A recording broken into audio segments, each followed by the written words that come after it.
The champagne glass shattered against marble as Ethan Cole's knees buckled, his lips still burning from the kiss that had just stunned 300 of Chicago's elite into horrified silence. Lillian Voss stumbled backward, mascara-smudged eyes wide with shock, not at the scandal he'd just created by kissing her in front of everyone, but at the way his hand was now clawing at his throat. The poison meant for her was already working through his system. He'd stolen her drink, stolen her death. And now, as camera flashes exploded like dying stars and security rushed forward, the only question left was whether saving her life would cost him his own. If you want to see how far this story reaches, drop a comment with your city and smash that like button. Trust me, you won't want to miss where this goes. The thing about being invisible is that nobody notices when you're watching them. Ethan Cole had perfected the art over 4 years of driving for Voss Transportation Group. He knew which executives tipped well and which ones treated him like furniture. He knew who was sleeping with whose assistant, who drank before noon, and who lied about working late. He absorbed it all through the rearview mirror, filed it away, and said nothing. That was the job. That was survival. Tonight, though, the stakes were different. The Chicago Grandeur Hotel rose like a glass cathedral against the November sky, its windows blazing with light from the charity gala inside. Ethan pulled the black Lincoln to the curb, killed the engine, and watched another wave of donors sweep through the revolving doors. Tuxedos and gowns worth more than his annual salary. Jewelry that could fund a decent college education. He'd driven half of them here himself. His phone buzzed. A text from his daughter's babysitter. Maya's asleep. Don't worry. Have fun at work. Fun. Right. He pocketed the phone and glanced at his reflection in the mirror. The cheap rental tux fit well enough, but it couldn't hide what he was, a 34-year-old single father grinding through 70-hour weeks, trying to keep his head above water. His daughter deserved better than this. Better than him showing up exhausted to her school plays, better than cereal for dinner 3 nights a week, better than a father who'd traded a real career for safe anonymity. But safe was all he had left to give her. The passenger door opened. Ethan straightened automatically. "Sir, I can get that." Marcus Voss waved him off, settling into the back seat with the casual authority of a man who'd been rich for 73 years. Former CEO, current board chairman, father of the woman currently running the company he'd built from nothing. The old man's hands trembled slightly as he fastened his seatbelt. Parkinson's, Ethan had noticed months ago, though Marcus hid it well in public. "Just drive, son. I'm already late."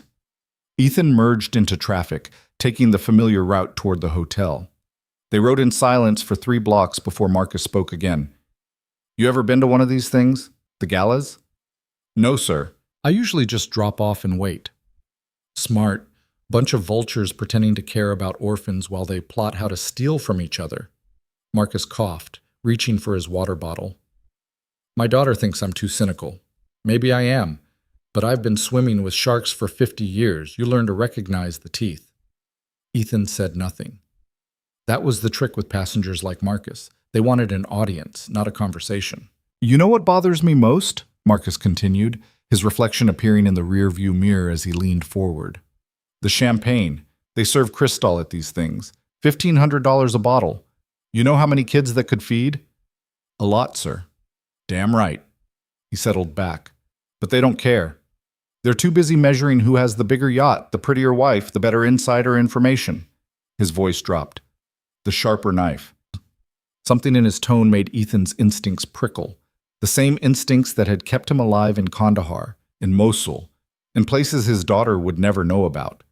He met Marcus's eyes in the mirror. The old man looked afraid. "Sir, is everything fine?" "Everything's fine." Marcus fumbled with his briefcase, pulled out a manila envelope. His hands shook worse than before. "Listen, son, I need you to do something for me. If anything happens tonight, nothing's going to happen." "If it does," Marcus pressed on, "give this to Lillian, not at the office, not around anyone from the company. Just her, you understand?" Ethan took the envelope at the next red light, feeling the weight of documents inside. "Mr. Voss, if you're in some kind of trouble, I'm an old man with enemies I made 30 years ago coming back to collect." He smiled, but it didn't reach his eyes. "The worst part about building an empire is you can't always control who wants to tear it down." They pulled up to the hotel. Valets rushed forward. Marcus gripped Ethan's shoulder before getting out, his fingers surprisingly strong. "Promise me. Lillian, no one else." "I promise." Marcus nodded and disappeared into the glittering crowd. Ethan sat there for a long moment, the envelope burning against his chest where he'd tucked it inside his jacket. Every instinct screamed that he should walk away, drive home, forget this conversation ever happened. He had a daughter to think about, stability to maintain, invisibility to preserve. But he'd made a promise. He parked the Lincoln in the employee lot and walked back toward the hotel, using the service entrance he'd mapped out months ago. Old habits. The security guard barely glanced at his transportation company ID before waving him through. The gala was already in full swing. Ethan stayed near the edges, blending into the crowd of servers and event staff. From here he could see the main ballroom, crystal chandeliers casting prisms across 500 guests, a string quartet playing something classical, tables loaded with food most of them wouldn't eat. He spotted Lillian Voss almost immediately. She stood near the center of the room, surrounded by admirers and supplicants, wearing a silver gown that probably cost more than his car. 28 years old and already running a billion-dollar company after her father's semi-retirement. The business magazines called her brilliant. The tabloids called her ice cold. Ethan had driven her exactly twice, and both times she'd spent the entire ride on her phone, speaking in clipped sentences about mergers and acquisitions like she was ordering coffee. She looked exhausted. Not the kind of tired that comes from a long day. The kind that lives in your bones. That comes from carrying weight nobody else can see. He recognized it because he wore it himself. Her father materialized beside her, whispered something in her ear. She nodded, touched his arm briefly, the only genuine warmth Ethan had seen from her all night. Then Marcus disappeared into the crowd again, heading toward a group of board members near the bar. That's when Ethan saw him. Adrian Keller, Chief Financial Officer, 42, Princeton-educated, married to his college sweetheart, father of twins. On paper, he was perfect. In person, something about the man had always felt wrong. The way he smiled without his eyes engaging. The way he touched people's shoulders just a little too long. The way he watched Lillian when he thought nobody was looking. Right now, Keller was watching Marcus. Ethan shifted position, keeping both men in sight. The CFO moved through the crowd with practiced ease, shaking hands, laughing at jokes, playing the part perfectly. But his attention kept returning to Marcus, who was now deep in conversation with another board member. Victoria Chen, Ethan remembered. Head of International Operations. A server passed with champagne. Keller took 2 glasses, said something to Victoria that made her laugh, and handed her one. She accepted it, took a sip. Marcus reached for the other glass. Keller handed it to him with a smile. Every alarm bell in Ethan's head went off at once. He moved without thinking, muscle memory taking over from years of training he was supposed to have left behind. He crossed the ballroom in seconds, ignoring the confused looks from guests as he pushed past them, his eyes locked on Marcus raising that glass to his lips. A woman stepped directly into his path. Ethan collided with her, hard. Champagne exploded across her silver gown. The room erupted in gas and shocked whispers. He caught her by the shoulders to keep her from falling, looking down into the furious face of Lillian Voss. "What the hell do you think you're—" He didn't let her finish. Behind her, he could see Marcus lowering his glass, confused by the commotion, Keller watching with cold calculation, Victoria Chen's eyes going wide. Ethan made a choice. He kissed her. For a split second, the entire ballroom seemed to hold its breath. Cameras flashed. Someone screamed. Lillian went rigid with shock, her hands frozen against his chest. Then Ethan grabbed the champagne glass from her hand, the one she'd been holding when they collided, and drank it down in one swallow. The taste hit him immediately. Wrong, chemical, bitter beneath the bubbles. He released Lillian and stumbled backward. The room tilted sideways, his throat was on fire. "Call 911, he managed to say. Then his knees gave out. He heard Lillian's voice, distant and distorted, screaming for help. Felt hands grabbing him, lowering him to the cold marble floor. The chandelier above spun like a kaleidoscope, throwing fragments of light across the horrified faces surrounding him. His last clear thought before the darkness took him was that he'd kept his promise. The envelope was still in his jacket. Ethan woke up to the sterile smell of hospital disinfectant and the steady beep of a heart monitor. His throat felt like he'd swallowed broken glass. Every muscle in his body ached. Don't try to talk. He turned his head slowly. Lillian Voss sat in the chair beside his bed, still wearing that champagne-stained gown, her makeup smudged, her hair falling loose from its elaborate updo. She looked like she'd been there for hours. "The doctors pumped your stomach," she said quietly. "You had enough cyanide in your system to kill 3 people. They said if you'd waited even 30 seconds longer before drinking it, you'd be dead." She paused. "That was meant for me, wasn't it?" Ethan tried to answer, but only managed to croak. "I said, don't talk." She stood up, paced to the window. "The police are investigating. They think it was... I don't know what they think. A random attack? Corporate espionage? The theories are getting more insane by the hour." She turned back to him.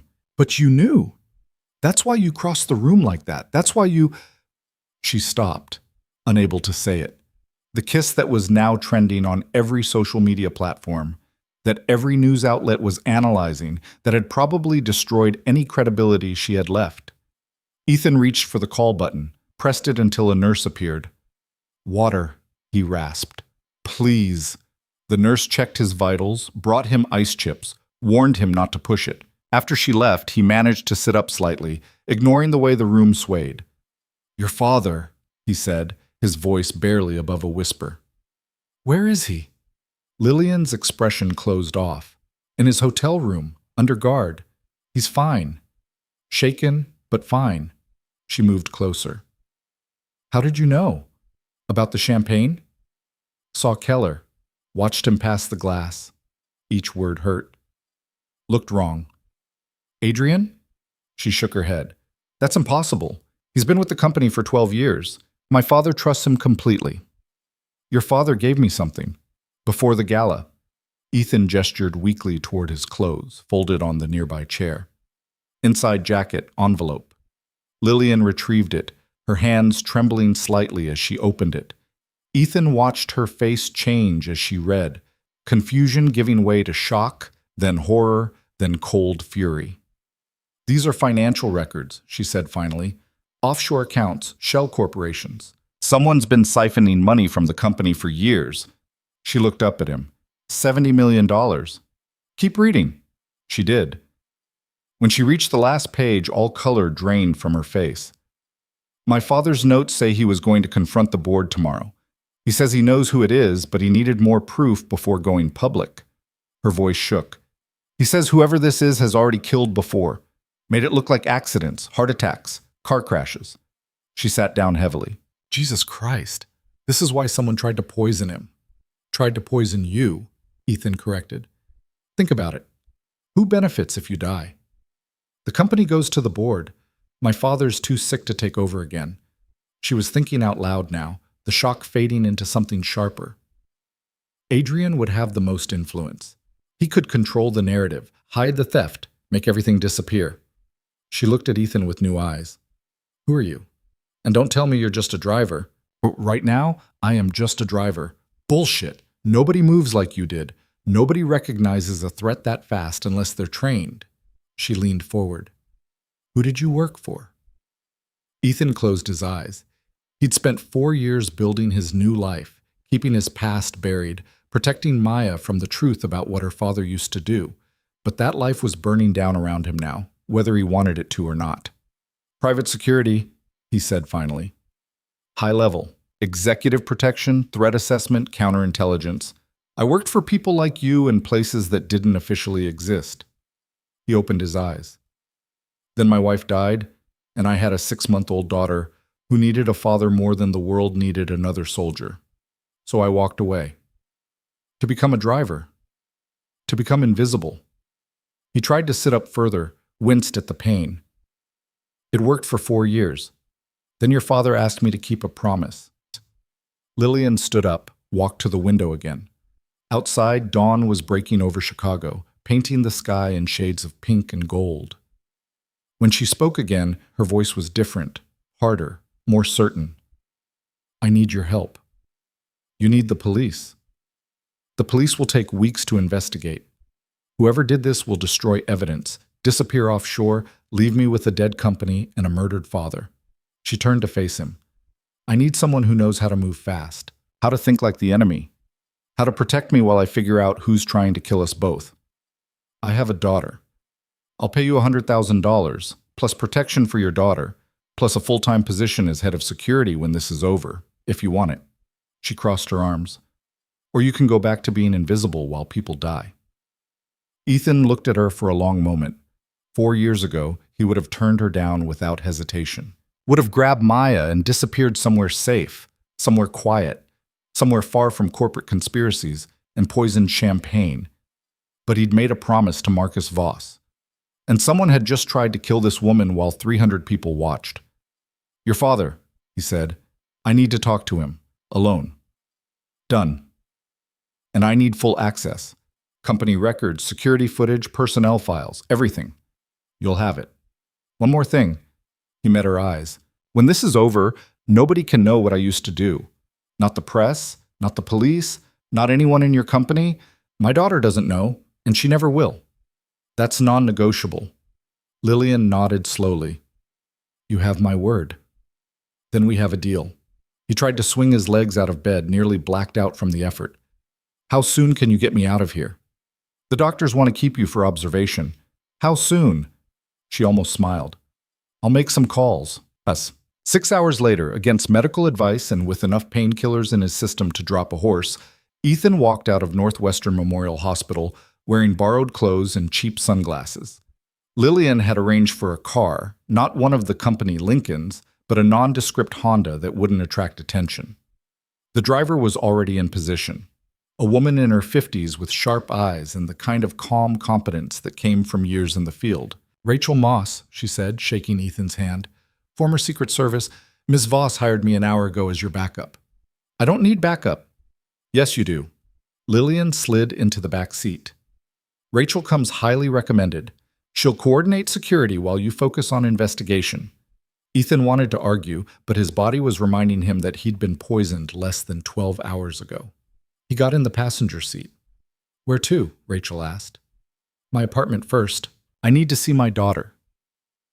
They drove in silence through morning traffic. Ethan used the time to think, to plan, to push past the pain and exhaustion and focus on what mattered. Someone in Voss Transportation Group was a thief and a killer. Someone smart enough to steal millions without getting caught, ruthless enough to murder anyone who got close to the truth. Someone who just tried to kill Lillian Voss in front of 500 witnesses. That was the part that didn't make sense. Why poison her at the gala? Why not make it look like an accident, like the others? Unless... It wasn't planned, he said aloud. Lillian looked up from her phone. What? The poisoning. It was improvised. Your father must have told someone he was going to confront the board, maybe hinted at what he knew. Whoever's behind this panicked, grabbed the first opportunity they saw. You think my father warned them? I think your father is too trusting. Ethan turned to face her. These records, he compiled them himself, right? He didn't tell anyone what he was doing? He said he couldn't risk it, that he didn't know who to trust. But he confronted someone. Recently. Maybe didn't give details, but said enough to spook them. Ethan pulled out his phone, started going through the photos he'd taken months ago at various company events. Who has he been meeting with outside the office? Everyone? It's part of his role as chairman. Private meetings. One-on-one. In the last 2 weeks? Lillian thought about it. Victoria Chen. They had lunch last Tuesday. And Adrian, but that was just... She stopped. Oh, God. What? Adrian came to the house last Thursday, said he wanted my father's advice on a personal matter. They were in the study for almost 2 hours. Her hands clenched. My father seemed upset afterward. I asked him about it, but he said it was confidential. Rachel pulled up to a modest apartment building in Logan Square, Ethan's home, his sanctuary. The place he'd promised Maya would always be safe. He was bringing danger right to her doorstep. Stay here, he told Lillian. I'll be 5 minutes. I should come with you. My daughter doesn't know anything about this, and she's not going to. He got out of the car, every movement deliberate despite the pain. 5 minutes. The babysitter, Mrs. Chen, no relation to Victoria, answered on the first knock. She looked exhausted but relieved. Thank God you're home. Maya's been asking about you since she woke up. She saw something on the news about... She stopped, really looking at him for the first time. Are you okay? Long night. Is she up? Eating breakfast. Mr. Cole, what's going on? Before he could answer, a 7-year-old tornado in unicorn pajamas came barreling down the hallway. Daddy! Ethan caught Maya in a hug that made his ribs scream in protest, but he didn't care. This was why he'd walked away. Why he'd chosen invisibility over purpose, safety over meaning. His daughter's arms around his neck, her laughter in his ear, the weight of her trust in every squeeze. Hey, baby girl? Miss me? You smell weird. She wrinkled her nose, like the hospital where Grammy had her operation. Too smart, just like her mother. I had to take someone there last night, emergency. Not quite a lie. How was school yesterday? Boring, but I got 100 on my spelling test. She pulled back to look at him seriously. Mrs. Chen said you were on TV. She said you kissed someone at a fancy party. That's gross. Very gross, Ethan agreed. Listen, sweetheart, I need to talk to Mrs. Chen for a minute, okay? Grown-up stuff. Can you finish your cereal? Maya rolled her eyes in that way that made her seem much older than 7. Fine, but you promised we'd go to the aquarium this weekend. You promised. I know, we'll figure it out. You always say that. She headed back to the kitchen, dragging her feet dramatically. Ethan waited until she was out of earshot before turning to Mrs. Chen. I need a favor, a big one. He pulled out his wallet, handed her $500 in cash. Can you take Maya to your sister's place in Oak Park, just for a few days? Tell her it's a surprise vacation. The older woman's eyes widened. What's happened? Something at work. Nothing dangerous, but I need to know she's somewhere safe while I sort it out. Another lie. They were stacking up fast. Please, I'll explain everything later. Mrs. Chen looked at the money, then at his face, then down the hall toward Maya. Whatever she saw made her decision for her. We'll leave in an hour, but Mr. Cole, if you're in trouble, I'm not. I promise. Just being careful. He spent the next 45 minutes packing Maya's bag, explaining the vacation and ignoring the questions he couldn't answer. His daughter was smart enough to know something was wrong, but young enough to be distracted by the promise of her favorite aunt's cooking and a week off school. I love you, he told her at the door. More than anything. Love you too, Daddy. Don't kiss anyone else while I'm gone. She giggled as Mrs. Chen led her away. Ethan stood in the doorway until they disappeared around the corner, then went back inside to pack his own bag. Rachel was waiting by the car when he came back down. Your daughter? Safe. That's all that matters. He tossed his duffel in the trunk. Where's Lillian? Making calls. We're going to her father's hotel room. Rachel studied him carefully. You look like hell. Feel worse, but I'll manage. He got in the car. You worked presidential detail, right? 8 years. Why? Ever have to protect someone who wouldn't listen to basic security protocols? Rachel laughed. Every day for 8 years. Then you'll fit right in. They drove to the Langham Hotel, where Marcus Voss maintained a permanent suite. The security presence had tripled since last night. Uniformed officers at every entrance, plainclothes detectives interviewing staff, crime scene tapes still marking off sections of the ballroom. Lillian bypassed all of it with a few phone calls and one very generous donation to the Police Benevolent Fund. Within minutes, they were in the elevator heading to the penthouse level. Marcus answered the door himself, looking 20 years older than he had the night before. His hand shook as he gripped Ethan's shoulders. They told me what you did. What you... Christ, son. You drank it. You drank the poison meant for my daughter. Meant for you, actually, I think. But it worked out the same either way. Ethan gestured to the couch. We need to talk, all of us.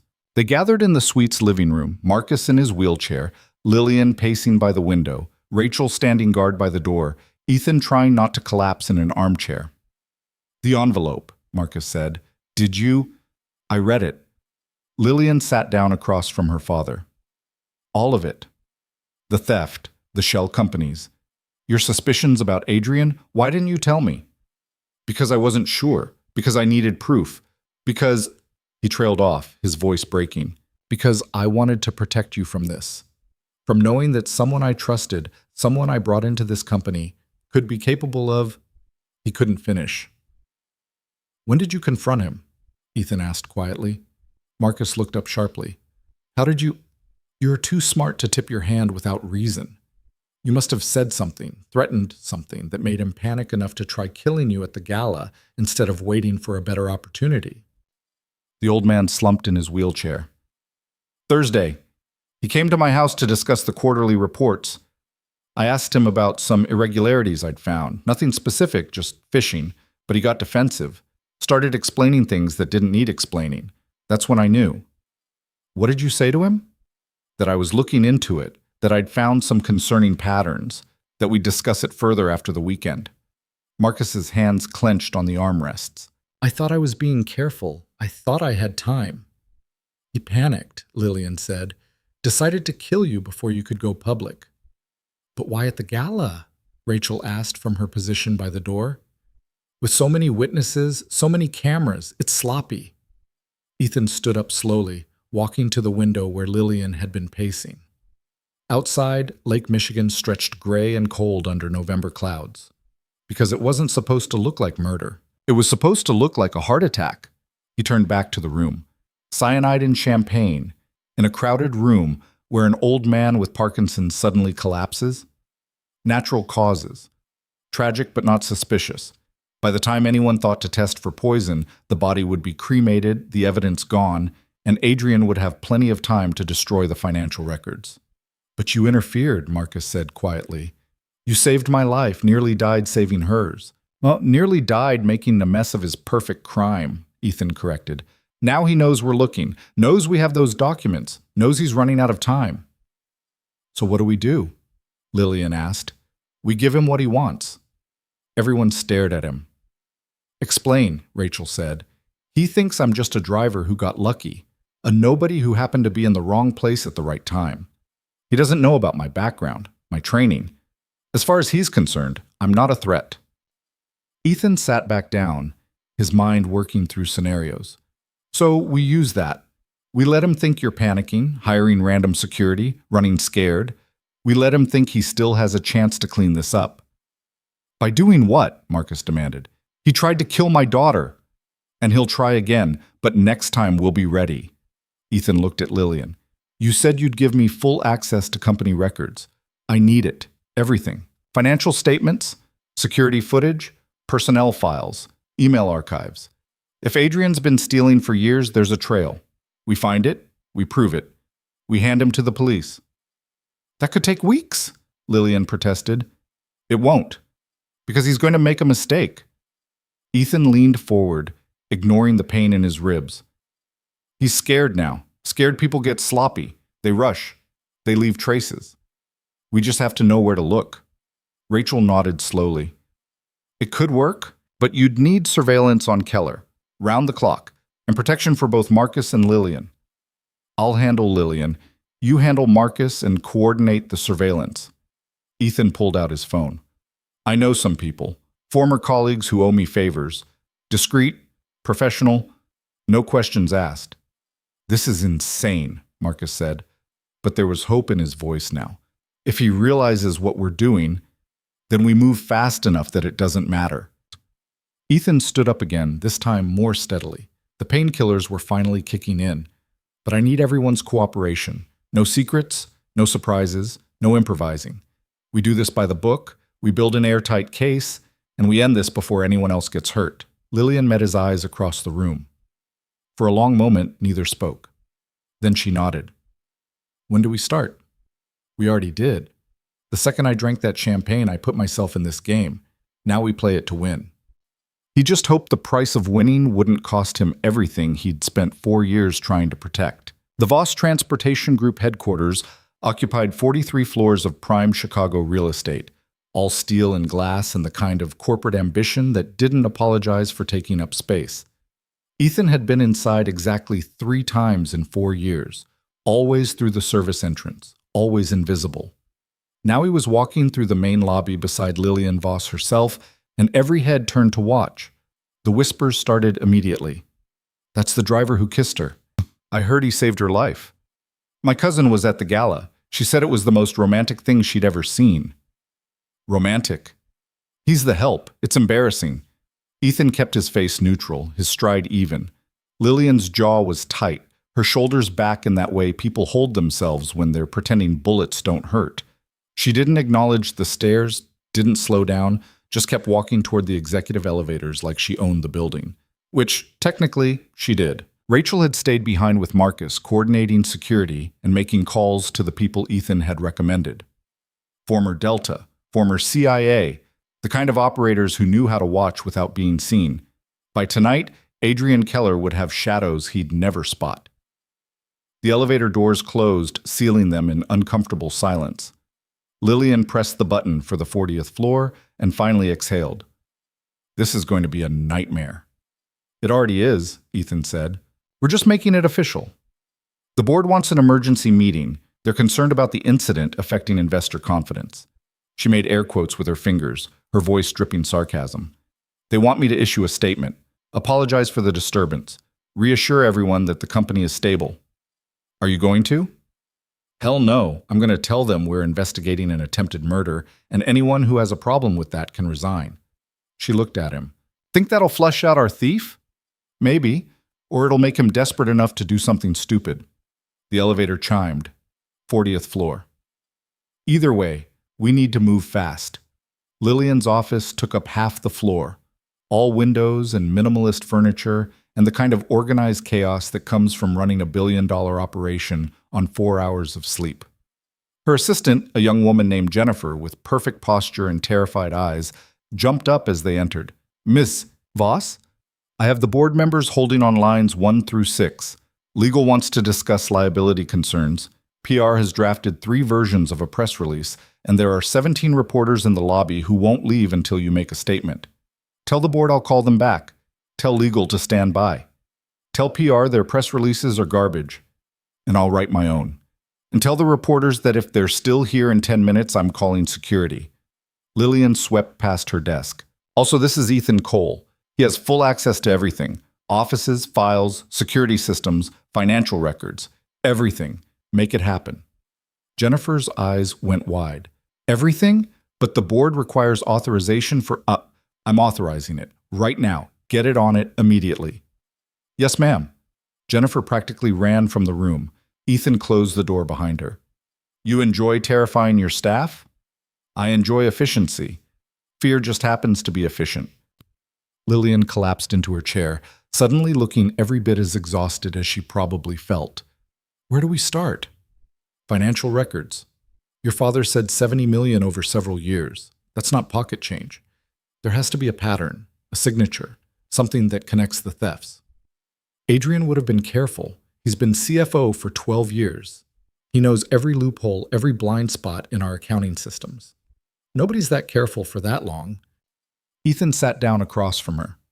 People get comfortable. They repeat patterns. We find the pattern, we find the proof. Lillian's computer chimed. She glanced at the screen and her expression darkened. Speaking of Adrian, he just requested a meeting. Says it's urgent. When? Now. He's on his way up. Every instinct told Ethan this was wrong. Too fast, too convenient, too much like a man trying to control the narrative before it spun out of his reach. But turning him away would be suspicious. They needed to play this carefully. Let him come, but I stay. He'll ask questions about why you're here. Tell him the truth, that I saved your life and you hired me as additional security while the police investigate. Ethan stood up, moved to the corner of the room where he could see the door but wouldn't be immediately obvious. Let him talk. See what he says. See what he doesn't say. 3 minutes later, Adrian Keller walked into Lillian's office like he owned it. Perfectly tailored suit, perfect smile, perfect concern etched across his perfect face. He stopped short when he saw Ethan. I didn't realize you had company. Mr. Cole is part of my security team now. Anything you need to say to me, you can say in front of him. Lillian gestured to the chairs across from her desk. You said it was urgent? Adrian hesitated, his eyes flicking between them. For just a second, something flickered across his face. Calculation. Then the smile was back, warm and genuine and completely fake. I wanted to check on you personally. Last night was, well, it was horrifying. When I saw you collapse, when I realized what had happened, he trailed off, shaking his head. Thank goodness Mr. Cole was there. You probably saved her life. Probably, Ethan said flatly. The police have been asking questions. About the champagne, about who had access, about security protocols. Adrian sat down, crossing his legs casually. I've been cooperating fully, of course. We all have. But I wanted to make sure you're okay. Emotionally, I mean. This kind of trauma. I'm fine, Lillian cut him off. More concerned about finding out who tried to kill me. Of course, we all are. He leaned forward, his voice dropping to something more intimate. Lillian, I've known you since you were a teenager. Your father and I have worked together for over a decade. If there's anything I can do, anything at all, actually there is. She opened a folder on her desk, the one containing her father's financial documents. Ethan tensed, ready to intervene, but she didn't pull them out. Just let her hand rest on the folder, a casual gesture that Adrian's eyes tracked like a laser sight. I'm going to be reviewing all our financial systems. Security audit. Make sure there are no vulnerabilities that could be exploited. Adrian's smile never wavered. Smart. Very smart. Do you want me to coordinate with the auditing team? No, I'll handle it personally, with Mr. Cole's assistance. Now the smile slipped, just a fraction. Mr. Cole? But he's security, not finance. Wouldn't it make more sense to... It makes sense to have someone I trust looking at sensitive data while we're under active threat. Lillian closed the folder. Unless you have a problem with that. No problem at all. Adrian stood up. I just want to help. Want to make sure the company stays strong through this crisis. I'm sure you do. They stared at each other for a long moment. Ethan watched Adrian's hands, his posture, the micro expressions that flickered across his face too fast for most people to catch. Fear, anger, something darker underneath. This was a man who knew he was cornered. Well, Adrian said finally, if you need anything, you know where to find me. And Mr. Cole? He turned, extending his hand. Thank you for what you did last night. Lillian means a great deal to all of us. We're grateful she has someone so dedicated protecting her. Ethan shook his hand. Adrian's grip was firm, controlled, the handshake of a man who'd practiced projecting confidence his entire life. Just doing my job. Of course. Adrian held on a second too long, his eyes searching Ethan's face, looking for something. Then he released, smiled at Lillian one more time, and left. The door clicked shut. Neither of them moved for a full minute. He knows, Lillian said quietly. Yeah, he knows. Ethan walked back to her desk. But he doesn't know how much we know. He's fishing, trying to figure out if your father told you about the theft. I practically waved it in his face with that folder. Good. Keep him off balance. Make him wonder. Scared people make mistakes.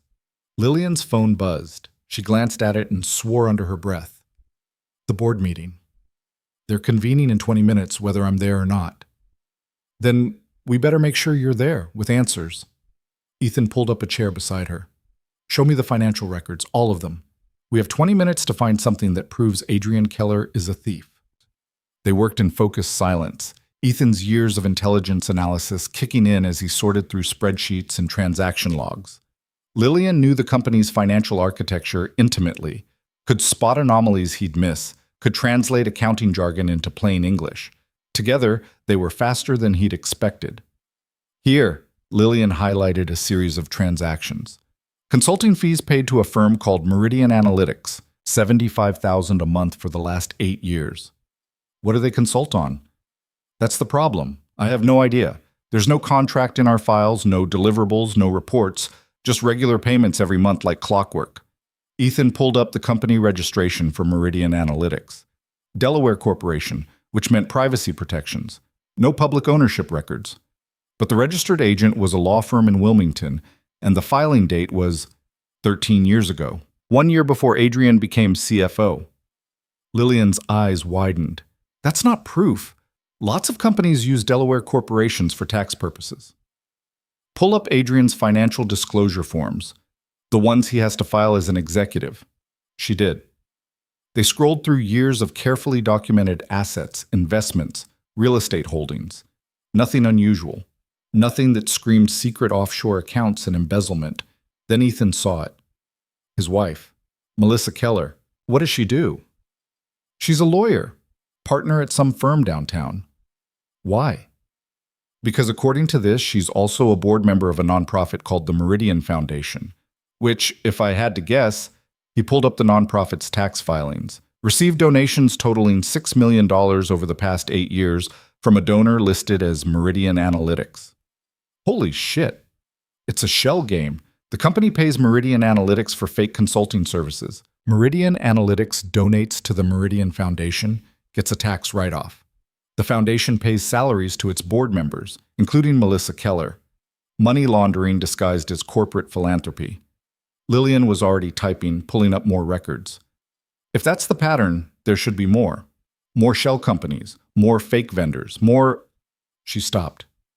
Oh no. What? Victoria Chen, head of international operations. Her brother runs a logistics company in Shanghai that we use for all our Pacific Rim shipping. She turned the screen toward him.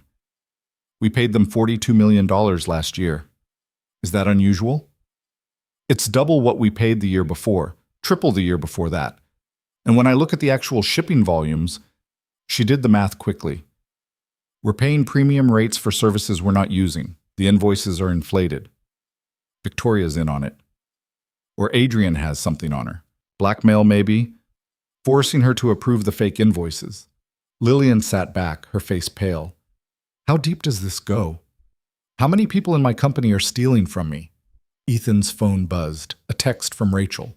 Adrian just made 3 calls from his office, all to burner phones. Couldn't trace the recipients. He's moving. He showed the message to Lillian. We're out of time. The board meeting, can you postpone it? Not without making things worse. They already think I'm losing control. She stood up, straightening her jacket. I go down there, I face them, I buy us time to build a real case. Adrian will be there. Good, let him sweat.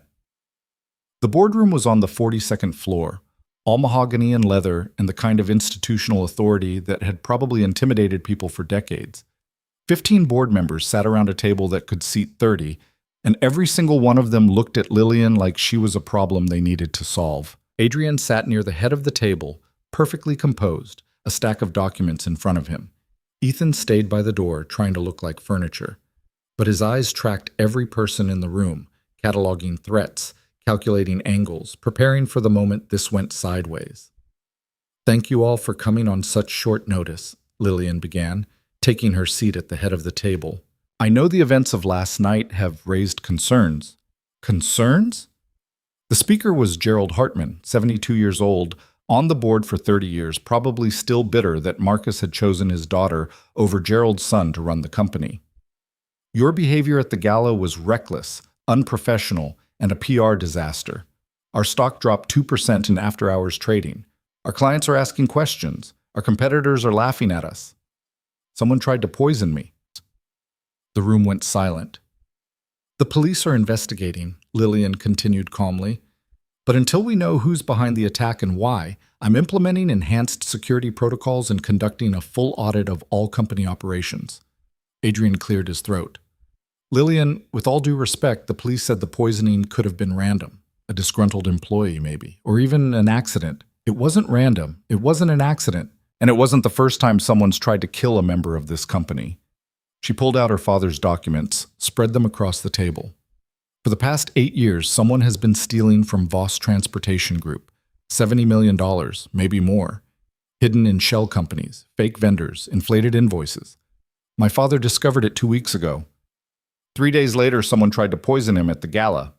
The room erupted. Board members talking over each other, demanding evidence, accusing Lillian of paranoia, calling for votes of no confidence. Through it all, Ethan watched Adrian. The CFO sat perfectly still, his face a mask of shock and concern, but his hands, resting on the table, had gone white-knuckled. These are serious allegations, Adrian said when the room finally quieted. Do you have proof? Actual evidence of theft? I have enough to warrant a full investigation, which is why I'm bringing in an independent forensic accounting firm, effective immediately. They'll have complete access to all financial records, all transactions, all... You can't do that without board approval, Gerald interrupted. Actually, under the emergency powers clause in our bylaws, I can. When the company faces an existential threat, the CEO has authority to take immediate action. Lillian met Gerald's glare without flinching. Someone is stealing from us. Someone is killing people to cover it up. I'd call that existential. This is insane, another board member said. You're basing this on documents your father compiled while he was clearly unwell. He has Parkinson's, Lillian. His judgment is fine. His evidence is solid. And if anyone in this room has a problem with transparency and accountability, I'd love to know why. Adrian stood up. Lillian, I understand you're upset. Last night was traumatic. But making wild accusations against your own board, against people who've dedicated their careers to this company, it's not rational. Maybe you should take some time, process what happened, let cooler heads. Are you saying I'm hysterical, Adrian? I'm saying you're under a lot of stress. We all are. But tearing this company apart based on unverified suspicions won't help anyone. Then you won't mind the audit. His smile never wavered. Of course not. I have nothing to hide. None of us do. But the timing, right after an attack, right when we need to project stability, it sends the wrong message. The wrong message is that we're letting thieves and murderers run free in our organization. Lillian gathered her documents. The audit starts tomorrow. Anyone who interferes will be terminated and reported to the authorities. Anyone who cooperates will be protected. And anyone who thinks they can intimidate me into backing down. She looked directly at Adrian. You're welcome to try. She walked out of the boardroom with her head high, Ethan falling into step beside her. They made it to the elevator before her hands started shaking. That was reckless, Ethan said quietly. That was necessary. Now he knows we're coming for him. Now he has to make a choice, run or fight. What if he chooses fight? The elevator doors opened. Lillian stepped inside, pressed the button for the parking garage. Then we better be ready. They weren't ready for what happened next. Ethan's phone rang as they reached the car. Rachel, her voice tight with urgency. Marcus is gone. What do you mean gone? He left the hotel 30 minutes ago, said he needed some air, went for a walk. The security team followed, but he gave them the slip in the crowd near Millennium Park. We've been searching, but... She paused. Ethan, his phone is off. We can't track him. Lillian grabbed his arm. Where would he go? I don't know. He's your father. He's terrified and stubborn and probably trying to fix this himself. Damn it! She was already pulling up a map on her phone. His favorite places. Where does he go when he needs to think? The office, but security would have seen him. What about his old house, the one in Evanston where I grew up? Ethan was already starting the car. Idris? Lillian rattled it off, her voice cracking slightly. If something happens to him because I pushed too hard in that meeting, nothing's going to happen to him. We'll find him.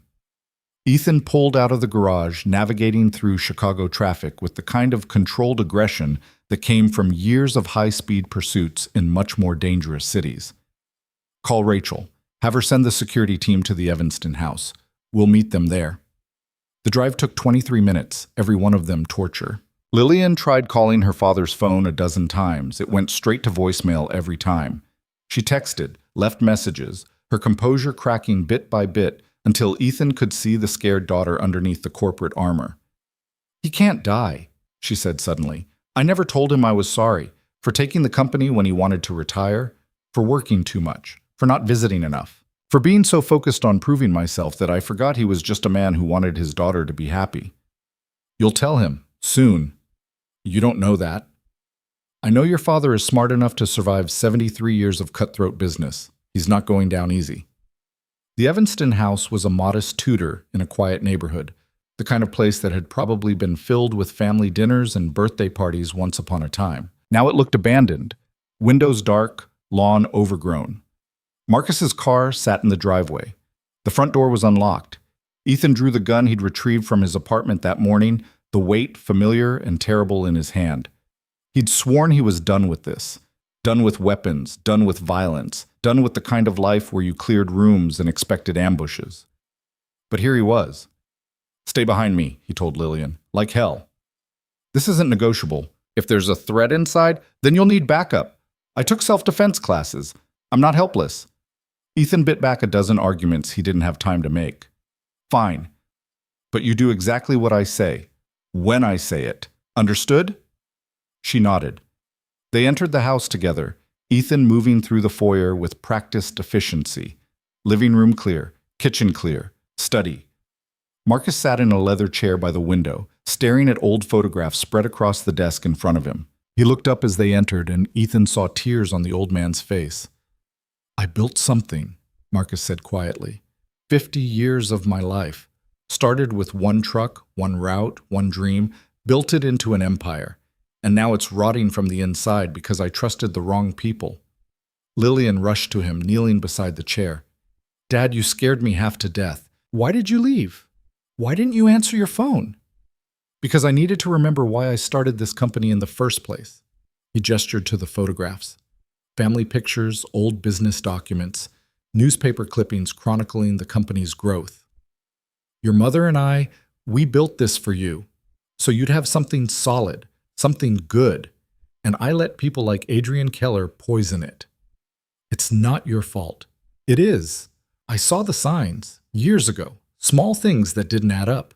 But I ignored them because Adrian was smooth, because he made the company money, because it was easier to look the other way. Marcus picked up one of the photographs. Him and Lillian, maybe age 10, standing in front of the first company office.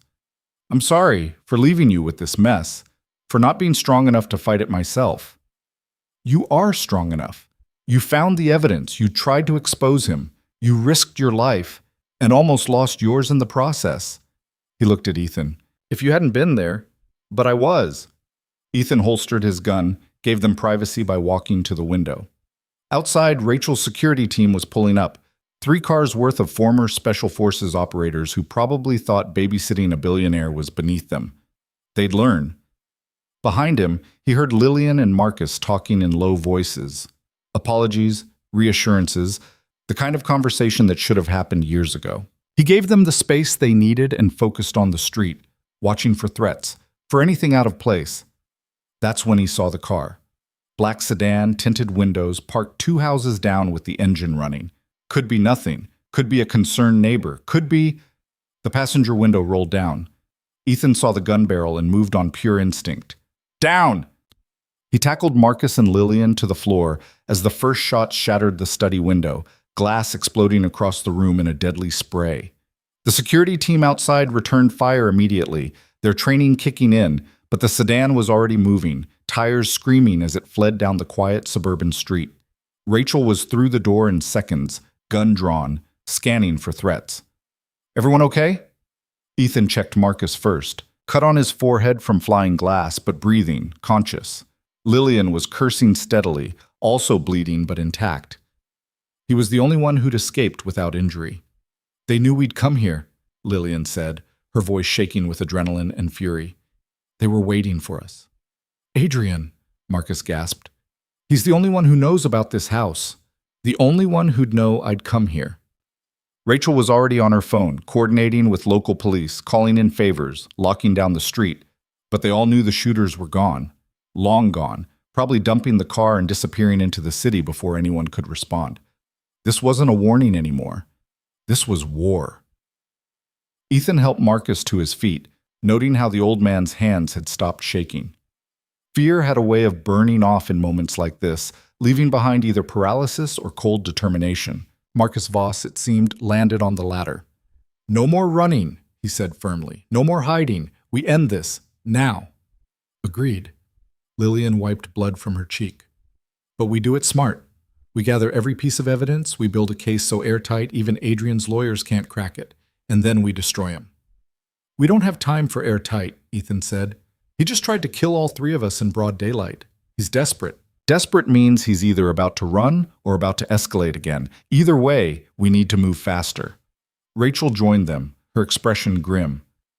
Police are on the way. We need to get you all somewhere secure, somewhere Adrian doesn't know about. I have a place, Ethan said. Safe house I maintained from my old life. Off the grid, no paper trail. We can work from there. What about my daughter? The fear in his voice was sharp, immediate. If they know about this house, if they're targeting everyone close to... Maya's in Oak Park with her babysitter. Different name, different location. They don't know about her. He hoped that was true. Prayed it was true. But I'll have Rachel send someone to watch them, just in case.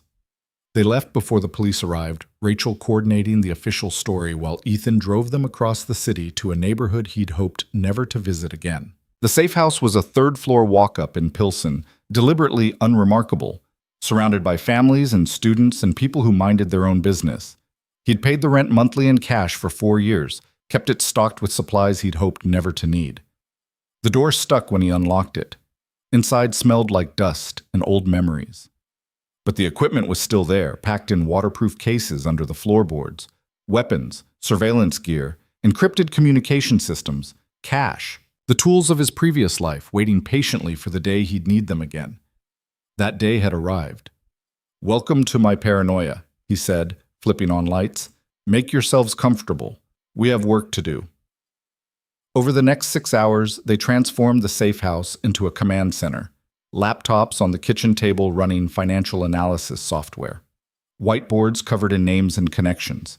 Surveillance photos of Adrian pulled from security cameras. Rachel coordinated teams watching his house, his office, his known associates. Victoria Chen had vanished. Her apartment was empty, her phone off, her brother's logistics company in Shanghai claiming they hadn't heard from her in days. Either she'd run or someone had made her run. "We need to assume Adrian knows we're coming," Ethan said, studying the whiteboard. He's had years to plan for this contingency. Escape routes, false identities, offshore accounts we haven't found yet. Then we cut off his exits. Lillian had been on the phone with lawyers for the past hour, working angles Ethan barely understood. "I've frozen all company accounts pending the audit. I've flagged his passport with Homeland Security. I've had our head of security place trackers on his personal vehicles. He's not leaving Chicago without us knowing about it." "What about his wife?" Rachel asked. "Melissa filed for divorce 2 months ago. She's living in a hotel downtown, won't take his calls. Whatever he's done, she wants no part of it." Ethan's phone buzzed. A message from one of his surveillance contacts. Adrian just left his office. Driving north on Lakeshore Drive, solo, moving fast. "He's running," Marcus said, "or leading us somewhere." Ethan was already grabbing his jacket. "Rachel, stay with Marcus. Lillian, you're with me." "Where are we going?" "To find out what Adrian Keller is willing to kill for." They followed the tracker on Adrian's Mercedes, staying 3 cars back, watching as the CFO drove north out of the city toward the suburbs. He wasn't speeding, wasn't driving erratically, just a man on his way home after a long day. Except his home was in the opposite direction. "Where's he going?" Lillian whispered, as if Adrian might hear them through 2 tons of steel and glass. Storage facility. Ethan had spotted the sign half a mile back. He's getting something. Or hiding something. Either way, we're about to find out what's worth more than human life. Adrian pulled into a commercial storage complex, the kind with electronic gates and security cameras and units ranging from closet-sized to garage-sized. He used a key card to enter, drove to a unit in the back corner. Got out, looked around carefully, then unlocked a roll-up door and disappeared inside. Ethan parked 2 rows over, killed the lights. "Stay in the car." "Not a chance." "Lillian, he tried to kill my father. He tried to kill me. I'm not sitting this out." Her voice left no room for argument. "Besides, you might need a witness to whatever's in there. Someone who can testify that we didn't plant evidence." She had a point. Ethan hated that she had a point. They approached the storage unit on foot, using the rows of units for cover. Through the open door, they could see Adrian moving boxes, pulling out files, working with the focused intensity of a man who knew he was running out of time. Ethan's phone was recording, video evidence just in case. That's when Adrian made his mistake. He pulled out a laptop, opened it, started typing, and in the glow of the screen, Ethan could see his face clearly. The fear, the exhaustion, the desperate calculation of a man whose perfect crime was unraveling. Adrian made a phone call. They couldn't hear the conversation, but they could see his body language, angry gestures, pleading, then resignation. He hung up, sat down on a box, and put his head in his hands. For a moment, Ethan almost felt sorry for him. Then he remembered the poison, the gunshots, the $70 million stolen from people who trusted him. The sympathy evaporated. Adrian stood up, gathered files into a briefcase, closed the laptop. He was leaving, taking the evidence, probably destroying it before anyone could find it. Ethan made a decision. He stepped into the doorway, blocking the exit. Going somewhere, Adrian? Adrian Keller froze, his hand still gripping the briefcase. For 3 seconds, maybe 4, nobody moved. Then his eyes shifted past Ethan to where Lillian stood in the shadows, and something in his expression crumbled. "You shouldn't be here," he said quietly. "Funny. I was about to say the same thing." Ethan didn't move from the doorway. "This unit isn't registered to you. Checked on the drive over. It's under a shell company called Hartfield Consulting. Want to guess who owns Hartfield?" Adrian set the briefcase down slowly, his movements careful. "You don't understand what you're dealing with. $70 million in theft, multiple murders disguised as accidents, attempted poisoning at a charity gala." Ethan kept his voice level. "What am I missing?" "Everything." Adrian laughed, but there was no humor in it. "You think this is about money? You think I did this because I wanted a bigger house, a nicer car?" He gestured at the storage unit, at the boxes stacked floor to ceiling. "This is insurance. This is survival." Lillian stepped into the light. "Insurance against what?" "Against your father." Adrian's face twisted. "Against the man everyone thinks is some kind of saint, the visionary who built an empire from nothing. Do you know what he really is, Lillian? Do you know what he did to build that empire?" "I know he worked harder than anyone I've ever met." "He destroyed people, systematically, ruthlessly." Adrian pulled out his phone, pulled up old photographs. "These are the companies Marcus Voss crushed to build his monopoly. Family businesses that had been running for generations. He didn't just compete with them. He annihilated them, bought off their suppliers, undercut their prices until they couldn't survive, then swooped in and bought their assets for pennies on the dollar." Ethan could see where this was going. Classic justification. The enemy isn't really the enemy because they're all so bad. But he let Adrian keep talking. Angry people revealed things they meant to keep hidden. "My father owned one of those companies," Adrian continued, "Keller Freight. Built it from scratch in the 70s, employed 300 people, served the entire Midwest. Then Marcus decided he wanted that market share. Took him 18 months to destroy everything my father had built. My dad died of a heart attack 6 months after the bankruptcy. I was 19 years old. Lillian's face had gone pale. "I never knew." "Of course you didn't. Marcus made sure of it, buried it deep, changed the corporate records, paid people off, rewrote history so he came out looking like the hero instead of the vulture." Adrian's voice rose. "So when he came to me 12 years ago, offered me the CFO position, told me he wanted to make amends for the past, I saw an opportunity. Not for revenge, for justice. By stealing from the company? By taking back what he stole from my family. Every dollar I moved offshore, every fake invoice I approved, I calculated it, down to the penny. $70 million. That's what Keller Freight was worth when your father destroyed it. That's what I'm owed." Ethan had heard 100 variations of this story in his previous life. The wronged seeking restitution, the victim becoming the villain. It never ended well. "And the people who died?" he asked. "The accidents that weren't accidents? How do you justify those?" Adrian's jaw tightened. "I didn't kill anyone. Marcus's documents say otherwise. 3 people who got too close to discovering the theft, all dead within weeks of asking questions. I didn't kill them. I didn't order it. I didn't even know about it until after—" He stopped, realizing he'd said too much.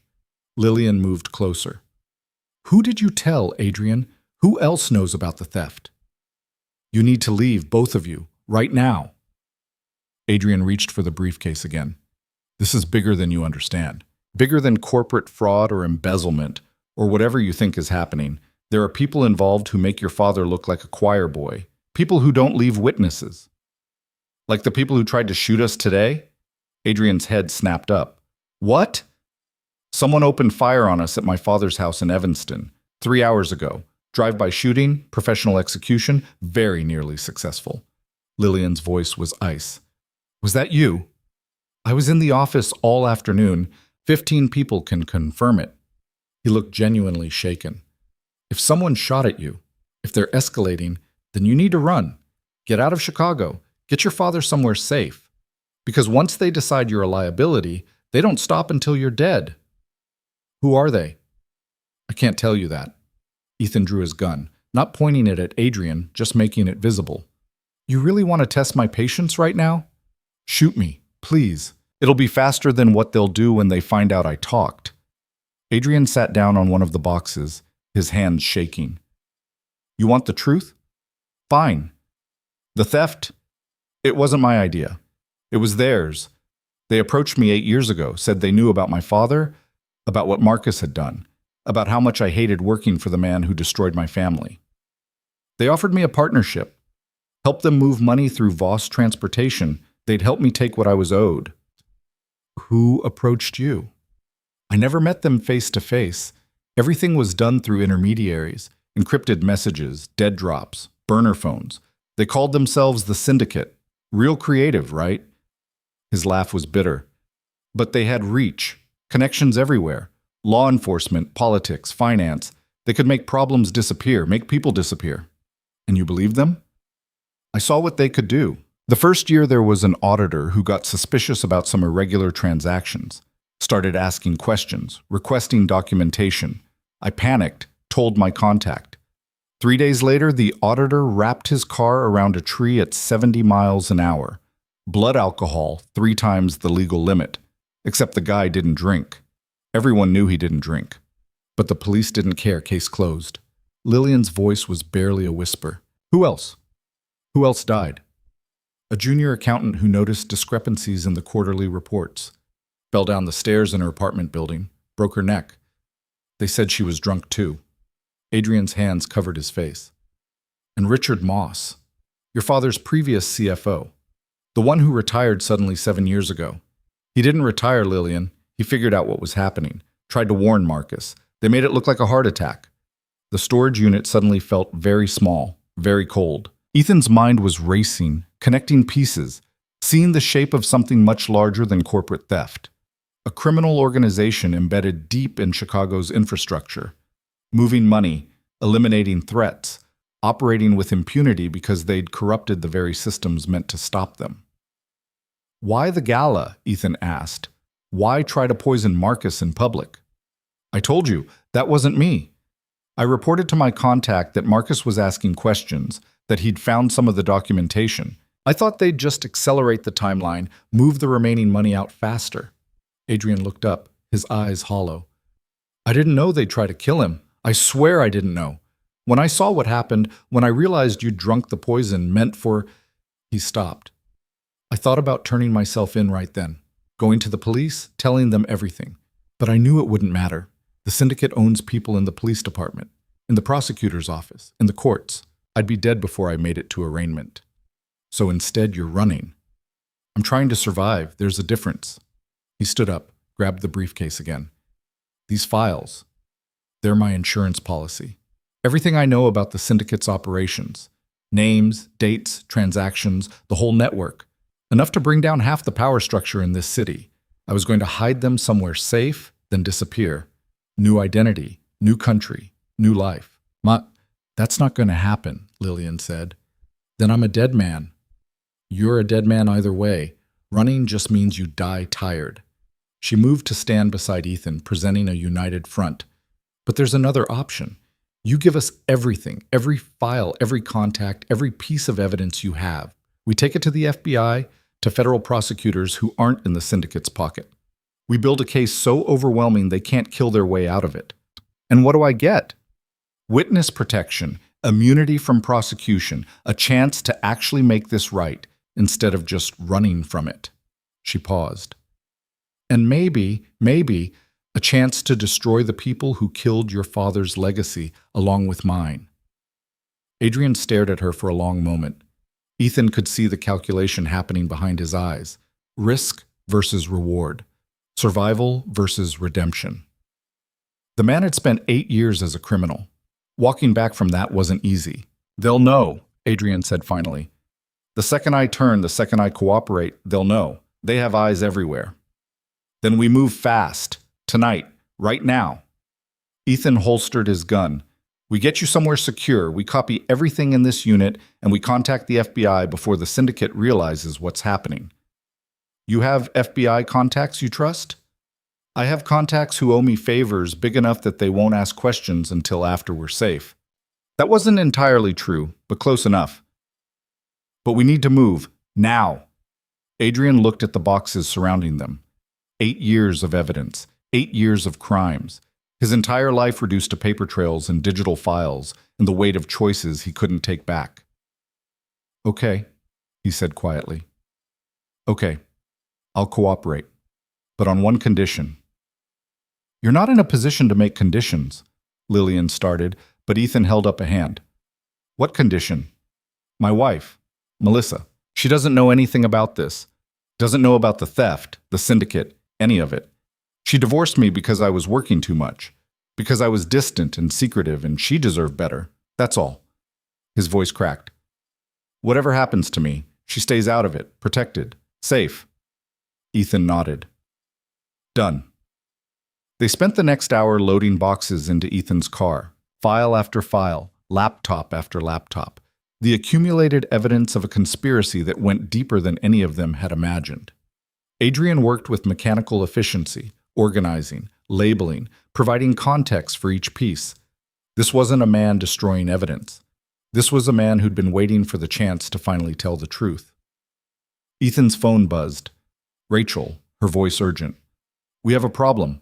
Victoria Chen just walked into the FBI field office downtown. She's asking for protection in exchange for testimony about corporate fraud at Voss Transportation Group. When? 20 minutes ago. The feds are taking her statement now. Ethan met Adrian's eyes across the storage unit. Did you know Victoria was planning to turn herself in? No. We haven't spoken in weeks. After the gala, after everything went wrong, she stopped answering my calls. He straightened, understanding dawning. If she's talking to the FBI, then the syndicate knows she's talking to the FBI, which means they'll be coming for her and coming for anyone else who might corroborate her story. Ethan was already moving, pulling out the last of the boxes. We need to leave, now. They were loading the final box when the lights in the storage facility went out. Complete darkness. Emergency lighting should have kicked in immediately, but nothing happened. Someone had cut the power deliberately. Ethan's training took over. Everyone down! Behind the car! Don't move! They dropped as the first gunshots echoed through the facility. Muzzle flashes in the darkness. 3 shooters, maybe 4, moving through the rows of units with tactical precision. Professional hitters, the kind the syndicate would send when they wanted something done right. Ethan returned fire, 3 controlled shots toward the nearest muzzle flash. Someone grunted, went down. But there were still more coming. Keys, he hissed to Lillian. Start the car. When I say go, you drive straight through that fence. Don't stop, don't look back. Just drive. What about you? I'll be right behind you. Go. She scrambled into the driver's seat, Adrian diving into the back. The engine roared to life. Headlights blazed, revealing 2 shooters caught in the open. Ethan fired again, dropping one, forcing the other to dive for cover. Now! Lillian floored it. The car shot forward, crashed through the chain-link fence in an explosion of metal and sparks. Ethan ran after it, firing behind him to keep the remaining shooters pinned, his legs burning as he pushed for speed he hadn't needed in years. A bullet whistled past his ear. Another punched through the storage unit to his left, missing him by inches. He made it to the fence, through the gap the car had created, and threw himself into the passenger seat as Lillian kept accelerating. Drive to the safe house. Don't stop for anything. They know where we are. They know what we're doing. Lillian's knuckles were white on the steering wheel. How did they find us? Adrian's voice from the back seat was small, defeated. My phone, they must have been tracking my phone. I thought I was being careful. I thought, doesn't matter now. Ethan was already calling Rachel. Victoria Chen, the FBI field office. Get someone there now. The syndicate knows she's talking. They'll try to kill her before she can testify. Already on it. I sent 2 of our people as soon as I heard. They're setting up outside the building now. Good. Tell them to expect company. Professional company. He hung up, checked the rearview mirror. 2 vehicles behind them, closing fast. Black SUVs with tinted windows and the kind of aggressive driving that meant they weren't worried about traffic laws. We've got a tail, he said calmly. 2 vehicles. They're going to try to box us in. What do we do? You keep driving. I'll handle them. He rolled down the window, leaned out with his gun. The lead SUV was 50 yards back and gaining. Ethan aimed for the tires, fired twice. The first shot missed. The second caught the front left tire, shredding it. The SUV swerved hard, clipped a parked car, and spun out into a light pole. The second SUV didn't slow down. Lillian, next, right, hard and fast. She took the turn at 40 miles an hour, the car's tires screaming in protest. The SUV tried to follow, couldn't make the angle, overshot the intersection. But they weren't giving up. Ethan could see them backing up, repositioning. They're persistent, Adrian said from the back seat. That's the syndicate's signature. They don't quit. They don't compromise. They just keep coming until everyone who knows anything is dead. Good thing I'm persistent too. Ethan reloaded, his hands steady despite the adrenaline. How far to the safe house? 3 miles, maybe 4. We're not going to make it. They'll catch us on the highway, force us off the road, finish this in the open. He thought fast. New plan. Head to the FBI field office. That's downtown, 20 minutes in this traffic. Then we better make good time. He called Rachel again. Change of plans. We're coming to you.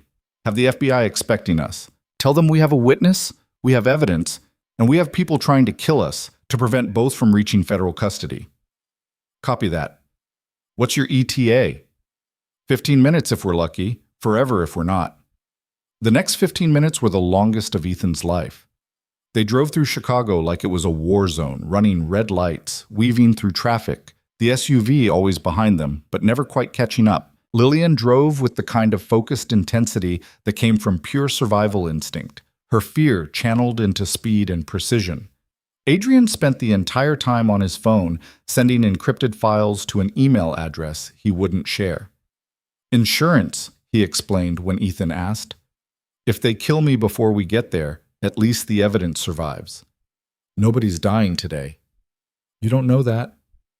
I'm making it true. They hit downtown at dusk. The skyline lit up like a promise of civilization and order and laws that actually mattered. The FBI field office was a fortress of concrete and security, federal agents visible even from a distance. Rachel stood outside with 2 of her team, scanning the street, weapons ready. Ethan saw her face change as she spotted the SUV still following them. Brace yourself, he told Lillian. They might try something stupid.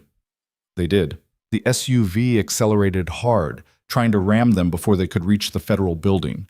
But Rachel's team was ready. They stepped into the street, weapons raised, badges visible. The SUV swerved at the last second, unwilling to open fire on federal agents in front of a dozen witnesses and security cameras. Lillian pulled up to the entrance. Federal agents surrounded the car immediately, hands on weapons, voices shouting commands. Ethan raised his hand slowly, keeping everything visible, non-threatening. Ethan Cole, I called ahead. We have a witness and evidence relating to an ongoing federal investigation. We need protective custody, now.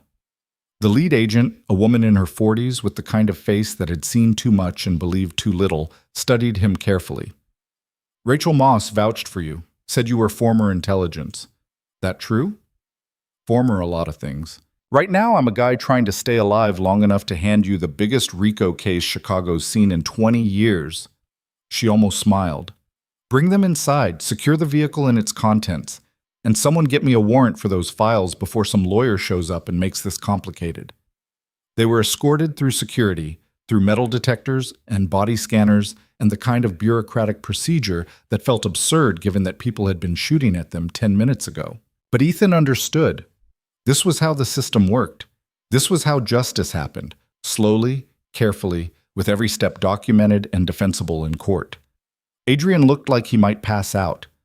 The reality of what he'd just done was hitting him, turning state's evidence, betraying the syndicate, putting his life in the hands of the federal government. There was no going back from this. They were taken to a conference room on the 3rd floor. More agents arrived. Questions started. Basic biographical information, timeline of events, preliminary statements. Nothing detailed yet. Nothing that would compromise the investigation. Just enough to establish who they were and why they were there. Ethan's phone buzzed, a text from Rachel. Victoria Chen is secure. Syndicate made a move on the field office, but federal agents intercepted. 3 arrests, no casualties. He showed the message to Lillian, who exhaled in relief. One crisis averted, 1,000 more waiting. The lead agent returned with coffee that tasted like battery acid and the kind of focused intensity that meant the real questioning was about to begin. Okay, Mr. Keller, let's start from the beginning. Tell me everything you know about the syndicate. Adrian talked for 3 hours straight. Names, dates, transactions, the entire architecture of a criminal organization that had operated in Chicago's shadows for over a decade. Money laundering through legitimate businesses, bribes to city officials, connections to organized crime families in New York and Los Angeles, and through it all the constant theme of violence, swift, ruthless, absolute. The agents took notes, asked clarifying questions, occasionally stepped out to verify information. Ethan watched the process with professional appreciation. These were good investigators, thorough and skeptical but willing to follow evidence wherever it led. Lillian sat beside him, her hand finding his at some point during the testimony.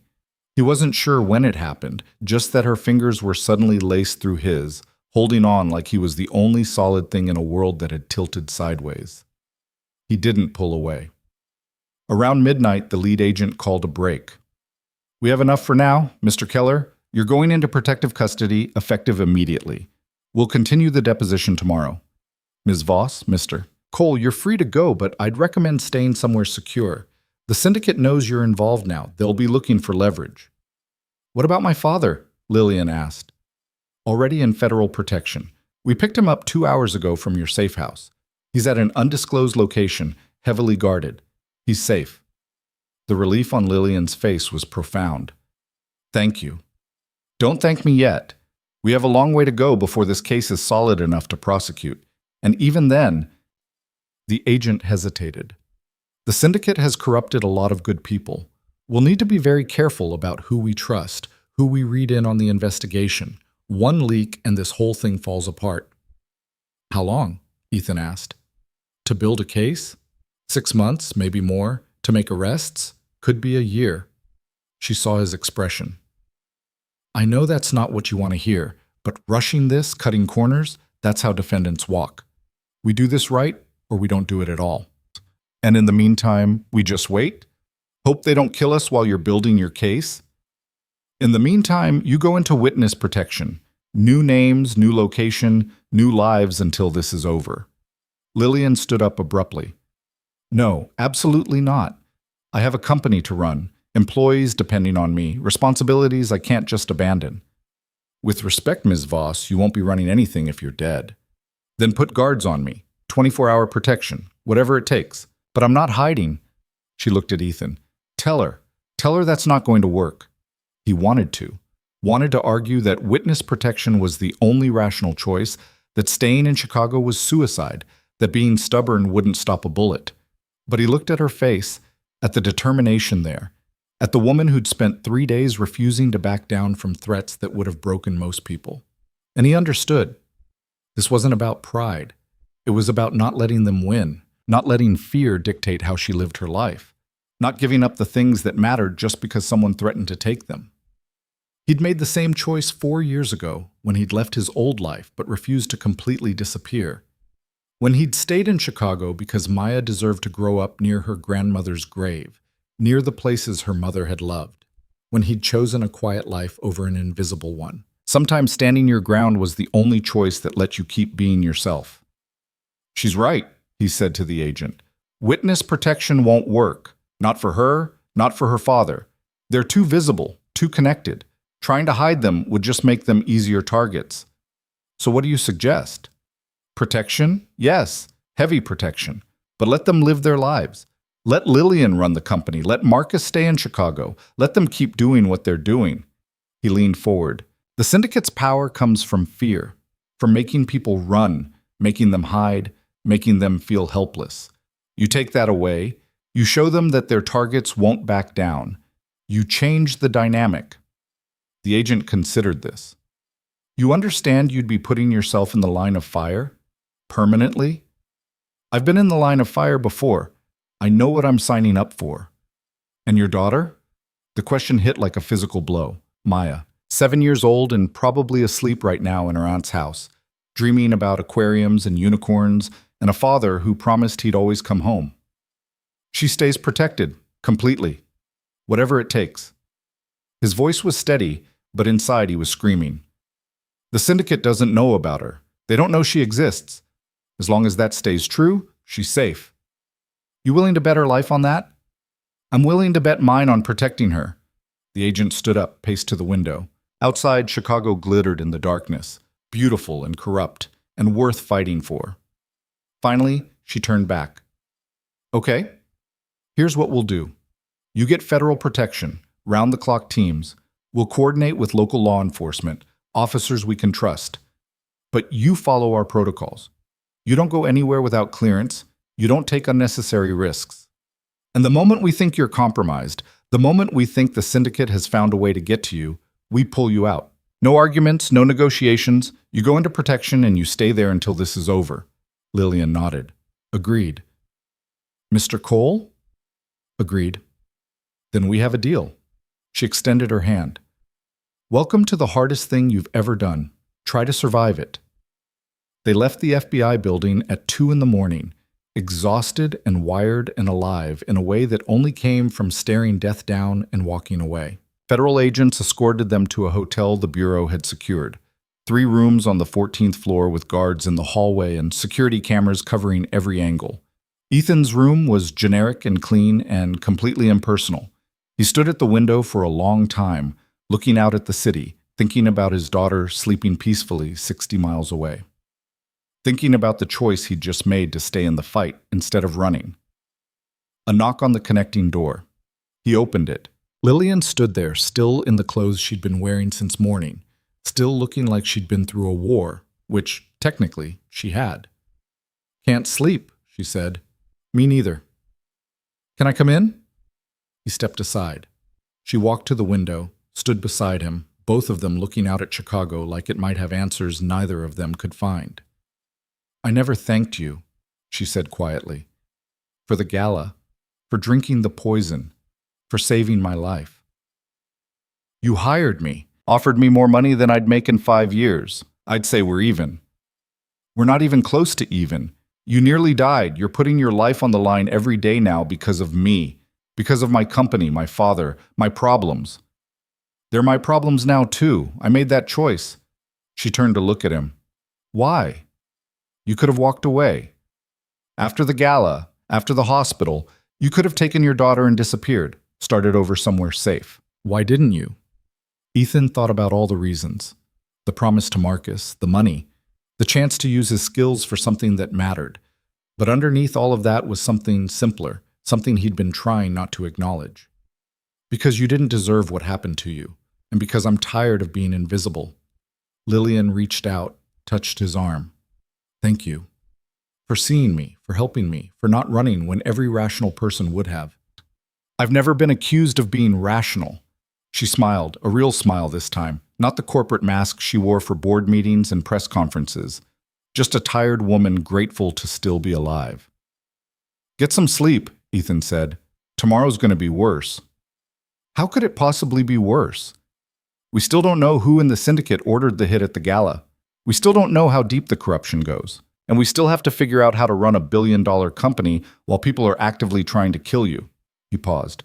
So yeah, worse. When you put it that way, sleep sounds impossible. Try anyway. She left, closing the connecting door behind her. Ethan stood at the window for another hour, watching Chicago sleep, thinking about everything that had brought him to this moment. 4 years ago, he'd walked away from violence, from the constant threat, the endless calculations, the weight of protecting people in places where protection was just another word for postponing death. Now he was right back in it. Different city, different enemy, same fundamental equation. Keep the principle alive no matter what it cost. The difference was that this time, he actually believed in what he was protecting. And that made all the difference. The sun came up over Chicago like it didn't know people had spent the night trying to kill each other. Ethan watched it from his hotel window, coffee in hand, waiting for the next crisis to hit. It arrived at 7:30 in the form of a phone call from the lead FBI agent. We have a situation. Adrian Keller tried to hang himself in his cell 2 hours ago. Ethan's blood went cold. Tried? Guard found him in time. He's alive, stable, under psychiatric watch at Northwestern Memorial. But he's refusing to talk. Won't say why he did it, won't continue his testimony, won't even acknowledge we're in the room. The syndicate got to him. That's what we're thinking, but we can't figure out how. He was in federal custody, isolated wing, no contact with anyone except vetted personnel. No phone, no internet, no visitors. Whatever message they sent, it scared him worse than dying. Ethan thought about that. About what kind of threat could make a man choose death over cooperation. His wife. They threatened his wife. We have protection on Melissa Keller. She's safe. Maybe not safe enough. Let me talk to him. You're not an agent. You're not a psychologist. What makes you think he'll talk to you? Because I'm the guy who pulled him out of that storage unit. I'm the one who promised to keep his wife safe. If he trusts anyone right now, it's me. Silence on the line. Then, I'll arrange it. But you wear a wire, you follow protocols, and if he gives you anything actionable, you share it immediately. Deal. Lillian was already awake when he knocked on her connecting door, dressed in fresh clothes that the FBI had somehow procured overnight, looking more composed than anyone had a right to after 3 days of attempted murder. Adrian tried to kill himself, Ethan said without preamble. Her face went pale. Is he alive, but he's not talking?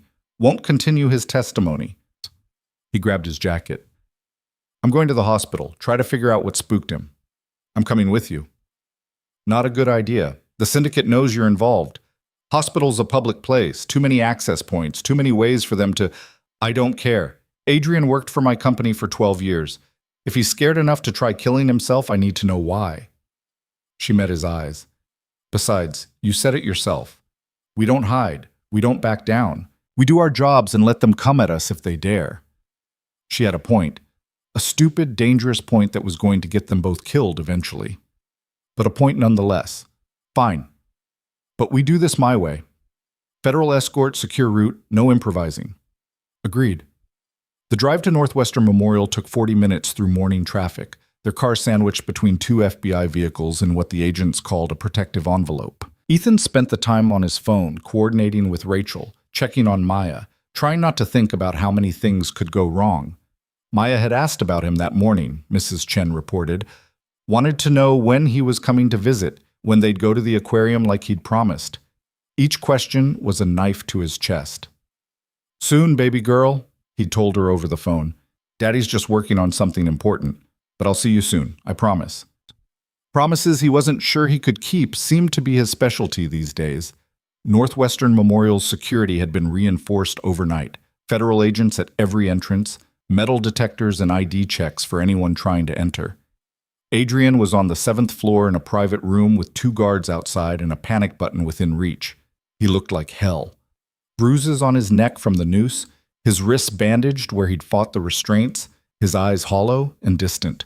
When Ethan and Lillian walked in, he didn't even look up. Adrian, Lillian said softly, we need to talk. There's nothing to talk about.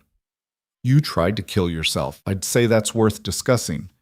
I made a mistake. I'm fine now. Just want to be left alone. Ethan closed the door, made sure the guards couldn't hear. What did they threaten you with? I don't know what you're talking about. Yes, you do.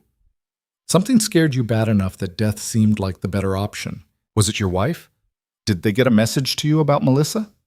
Adrian's hands clenched on the hospital sheets. You don't understand. You can't protect her. Nobody can. They have people everywhere. In the FBI, in witness protection, in the hospitals and police departments and courts. Anywhere she goes, anyone she talks to, they'll know. And they'll use her to get to me. We can move her. Different state, different identity. It won't matter. Adrian's voice rose. They found me in federal custody, in a cell that was supposed to be secure. They sent me a message on my breakfast tray this morning. Just a note. 3 words. His voice dropped to a whisper. Melissa says hello. The room went silent. Ethan felt his stomach drop. The syndicate hadn't threatened violence. They'd done something worse. They'd proven they could reach anyone, anywhere, anytime they wanted. We need to see that note, Lillian said. I ate it, swallowed it before the guards could see. But it doesn't matter. The message was clear. Keep talking and my wife dies. Stop talking and maybe they let her live. That's not how this works, Ethan said. You've already testified. You've already given them names, evidence, everything they need to start dismantling the syndicate. Backing out now doesn't protect anyone. It just means you betrayed them for nothing. Then I die for nothing. At least Melissa lives. Lillian sat down on the edge of the bed, her voice gentler than Ethan had ever heard it. Adrian, I know you think you're protecting her, but you're not. You're just giving them time to kill you both. The only way to actually keep her safe is to destroy them completely, to give the FBI everything, to help build a case so strong that every single person in the syndicate ends up in prison for the rest of their lives. You're asking me to trust a system that's already failed, that's already proven they can be corrupted, bought, manipulated. I'm asking you to trust us. She took his hand. You said my father destroyed your family. You're right.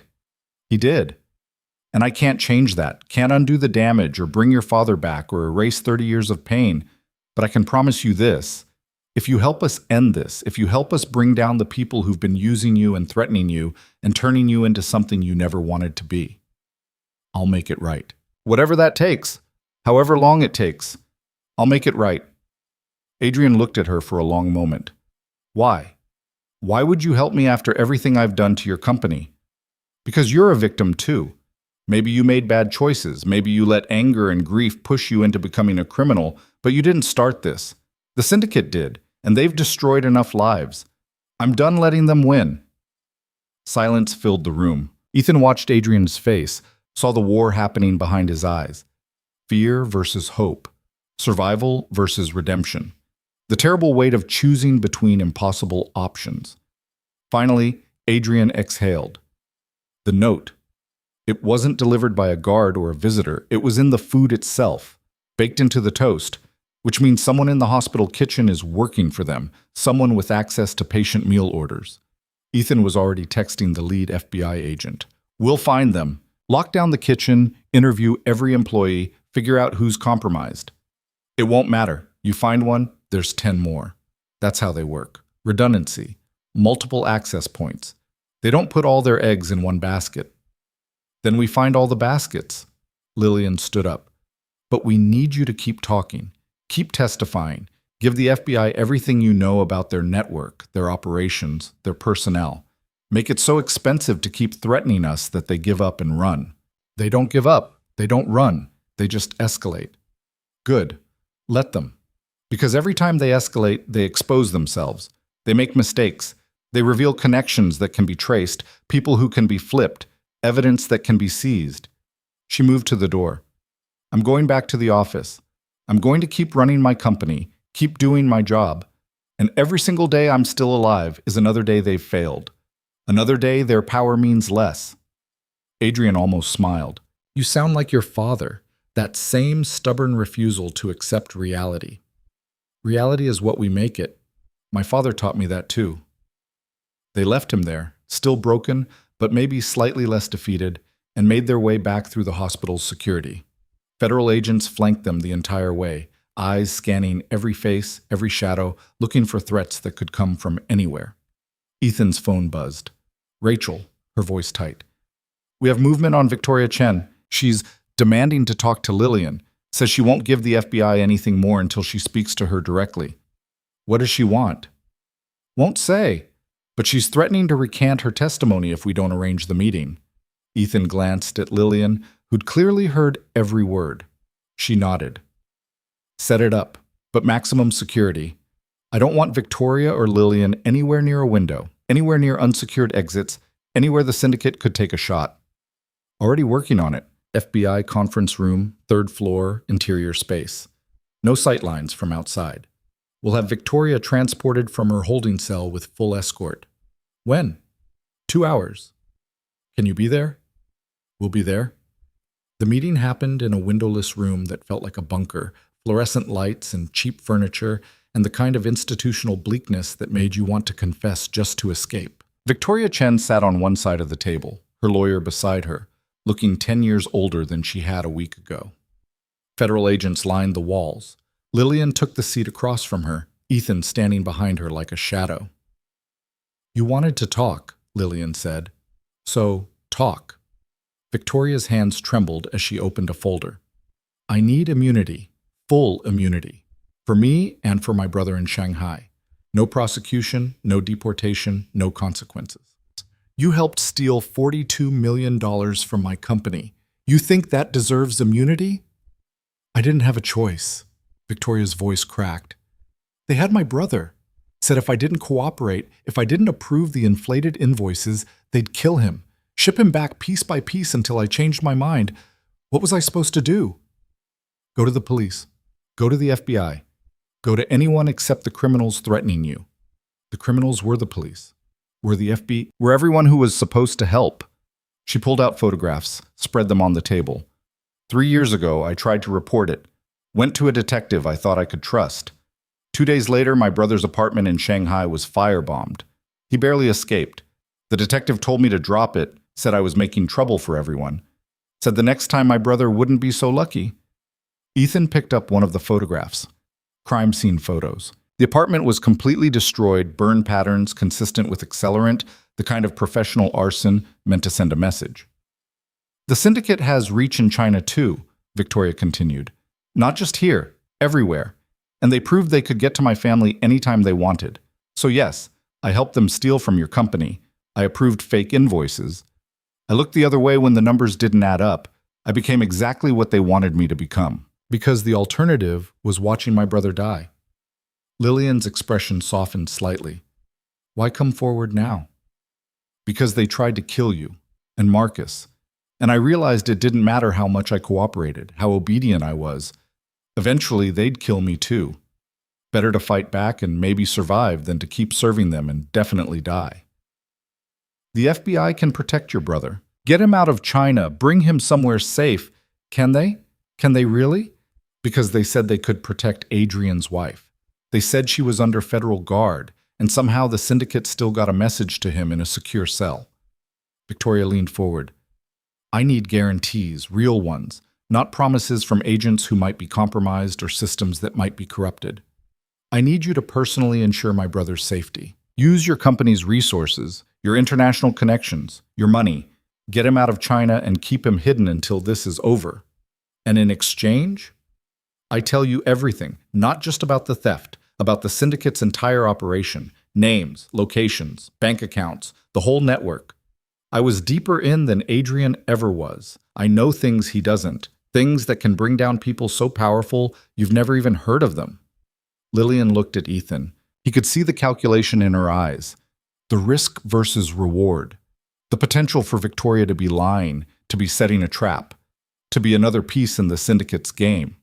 But also the potential for real intelligence, real evidence, real justice. I'll do it, Lillian said. But you start talking now. Give the FBI something concrete. Proof you're not wasting our time. Victoria nodded. The man who ordered the hit at the gala. The one who decided to poison Marcus and frame it as natural causes. His name is Thomas Whitmore. He's a federal judge. Appointed 15 years ago, sits on the 7th Circuit Court of Appeals. The syndicate installed him specifically to protect their operations. Any case that threatens them gets assigned to his court, and he makes sure it disappears. The room went silent. A federal judge, not just corrupt, actively working for organized crime. The implications were staggering. You have proof? The lead FBI agent asked. I have recordings, conversations between Whitmore and syndicate leadership, discussions of cases, bribes, threats, everything you need to arrest him and strip his judicial immunity.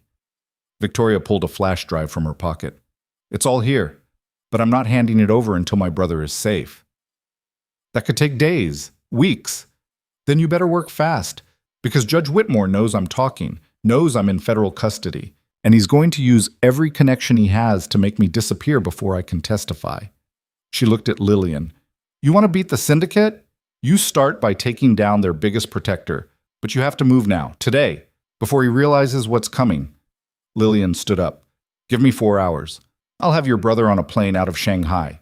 Private jet, no manifests, no paper trail. He'll land at a private airfield in Montana and disappear into protective custody before anyone knows he left China.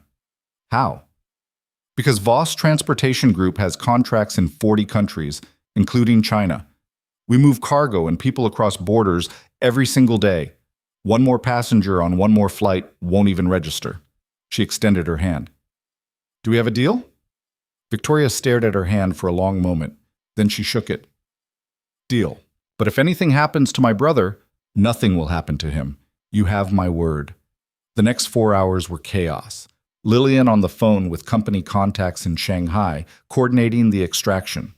Rachel working with FBI agents to arrange the Montana safe house.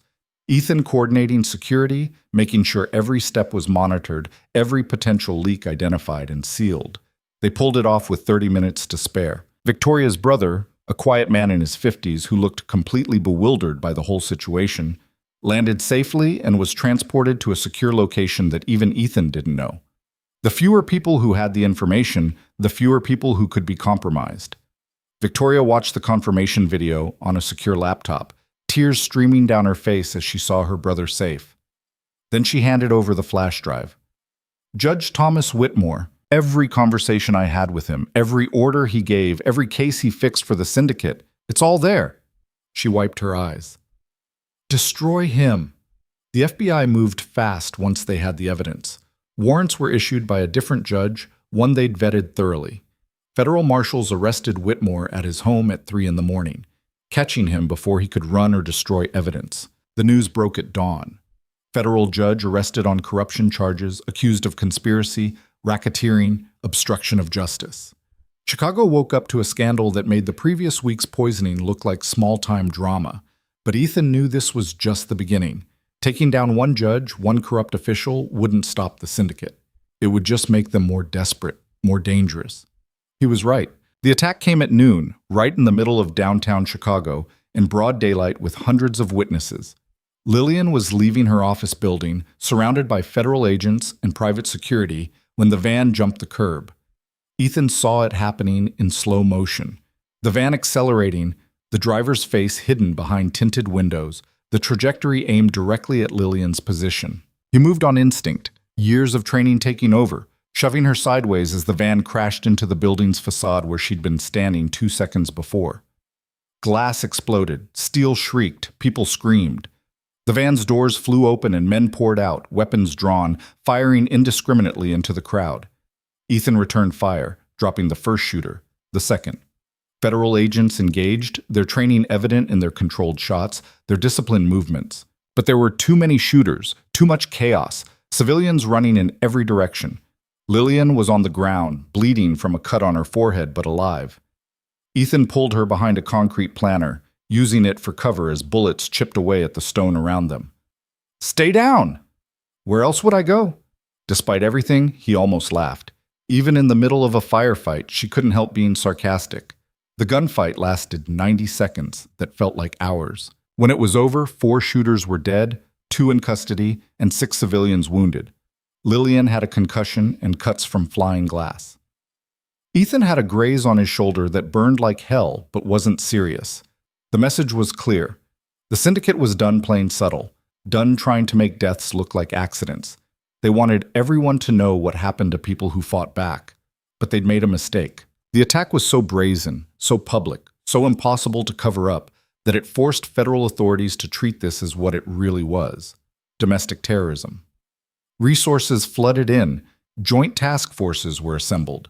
Every alphabet agency in the government suddenly took an interest in the syndicate, and with that attention came pressure, real pressure, the kind that made corrupt officials nervous, that made compromised cops reconsider their loyalties, that made criminal organizations realize their protection was disappearing.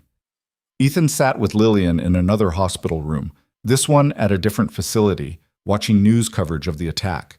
Every channel was covering it. Every analyst speculating about organized crime, about corruption, about the breakdown of law and order. They're scared, Lillian said quietly. The syndicate, they're losing control. Scared is when they're most dangerous. I know. But scared also means desperate. Desperate means mistakes. She turned to look at him. We're winning, Ethan. Slowly, painfully, at great cost. But we're winning. At what cost, though? How many people have to get hurt before this is over? As many as it takes. Because the alternative is letting them win, letting them keep stealing, keep killing, keep operating with impunity. She reached for his hand. You asked me yesterday why I won't go into hiding. This is why. Because someone has to stand up. Someone has to refuse to be afraid. And if I can't do that, if the CEO of a billion-dollar company with all my resources and privilege can't do that, then what hope does anyone else have? Ethan looked at their joined hands. When had this become normal? When had he stopped thinking of her as a client and started thinking of her as something else? Someone he'd die to protect not because it was his job, but because the world needed people like her in it. Your father would be proud, he said. My father is proud. He told me so this morning. She smiled. Said I've got more guts than sense, but that's apparently a family trait. His phone buzzed. Rachel, her voice urgent. Turn on channel 7, right now. They found the remote, switched channels. A press conference was starting, the FBI director at the podium, flanked by the U.S. Attorney for Northern Illinois and what looked like half the federal law enforcement apparatus. Today, we're announcing the indictment of 37 individuals on charges ranging from corruption to racketeering to murder. These indictments represent the culmination of an investigation into a criminal organization we're calling the Syndicate, a network of corrupt officials, business leaders, and organized crime figures who have operated in Chicago and beyond for over 15 years. The director continued, outlining the charges, the evidence, the scope of the conspiracy. Ethan watched the names scroll across the screen. City councilmen, police captains, business executives, lawyers, people who'd hidden in plain sight for years, protected by their positions and connections, all of them arrested in simultaneous raids across the city. Among those arrested today is Judge Thomas Whitmore, who is charged with conspiracy to obstruct justice and accepting bribes.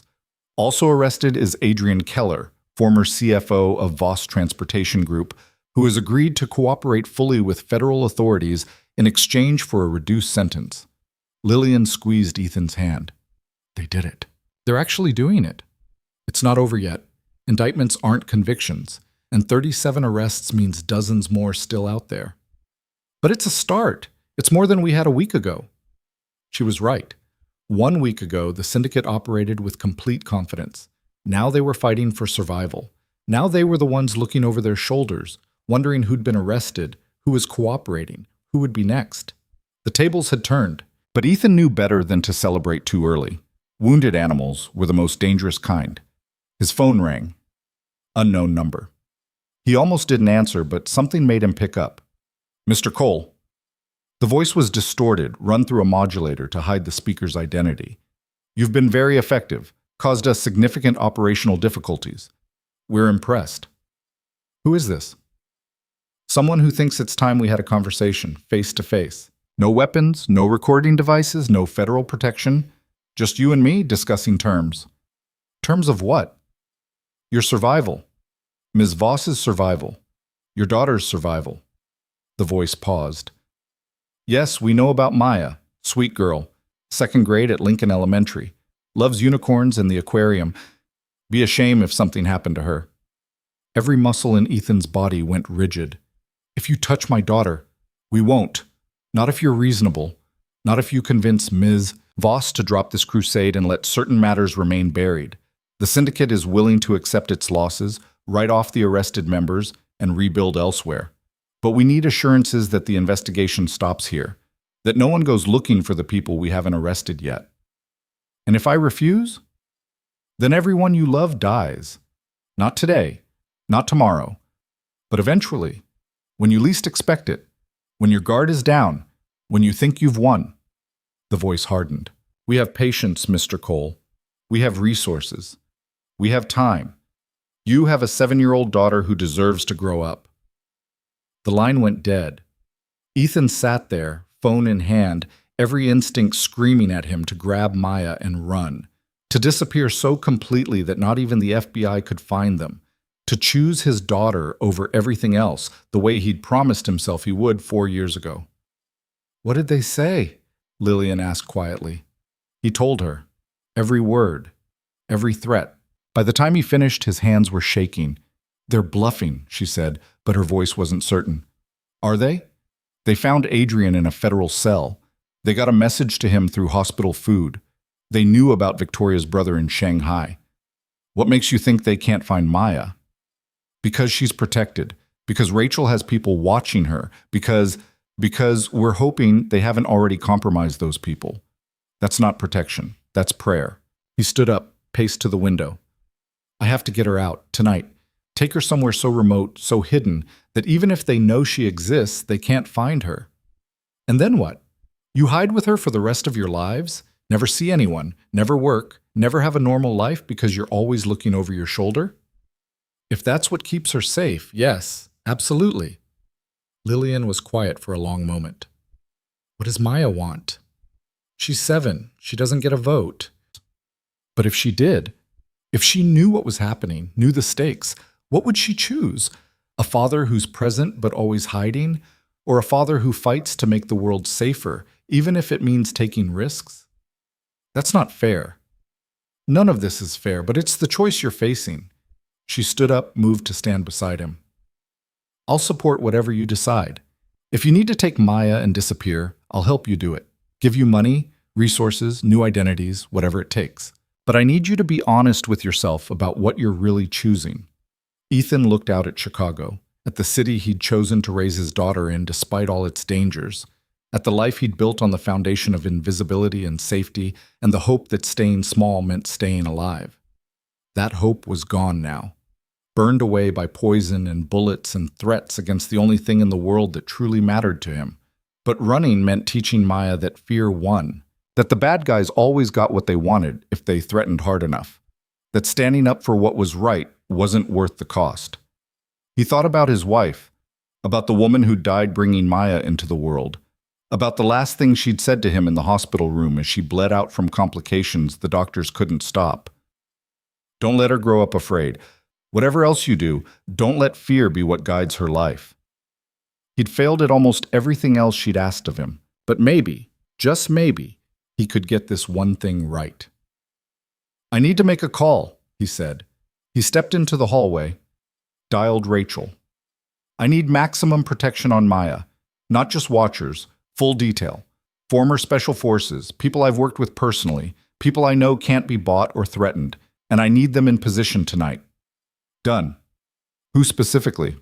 He rattled off names. Men he'd served with in places that didn't appear on any map, who'd proven themselves in situations where trust was the only thing keeping you alive. Men who owed him their lives, or whose lives he'd saved, or who simply understood that some things were worth protecting at any cost. They'll be expensive, Rachel warned. I don't care. Whatever it costs. I want Maya safer than the president. You got it. He hung up, turned to find Lillian standing in the doorway. You're staying, she said. Not a question. I'm staying, but Maya's off limits, completely. Anyone even looks at her wrong, I'm out. Understood. And when this is over, when the syndicate's destroyed and everyone's in prison and the danger's gone, I'm done. I go back to being invisible, back to just being Maya's dad. No more heroics, no more fights, no more risking my life for corporate corruption cases. Deal. She extended her hand. Until then? He shook it. Until then, we end this. Completely. No mercy, no compromise, no deals with people who threaten children. How? We give them what they want. We agree to meet, to negotiate terms, to discuss their survival. He smiled, and it wasn't pleasant. And then we record every word, identify every participant, and hand the FBI enough evidence to arrest whoever's left in the syndicate's leadership. They'll be expecting that. Probably. But they're also arrogant enough to think they can outsmart us, that they can make us back down with threats and intimidation. We use that arrogance against them. Lillian nodded slowly. When? Tonight. Before they have time to regroup, before they can move Maya or change tactics. He pulled out his phone. I'll set up the meet. You coordinate with the FBI, and we end this before anyone else gets hurt. One problem. They said no federal protection, no recording devices. They'll be checking. Then we get creative. Ethan was already making a list in his head. There are ways to record conversations without devices. Ways to mark locations without obvious surveillance. I've done this before. In war zones. Chicago's been a war zone since the gala. We're just finally admitting it. He made the call, expecting to leave a message. Instead, the modulated voice answered on the first ring. Mr. Cole, have you reconsidered? I want to meet. Tonight.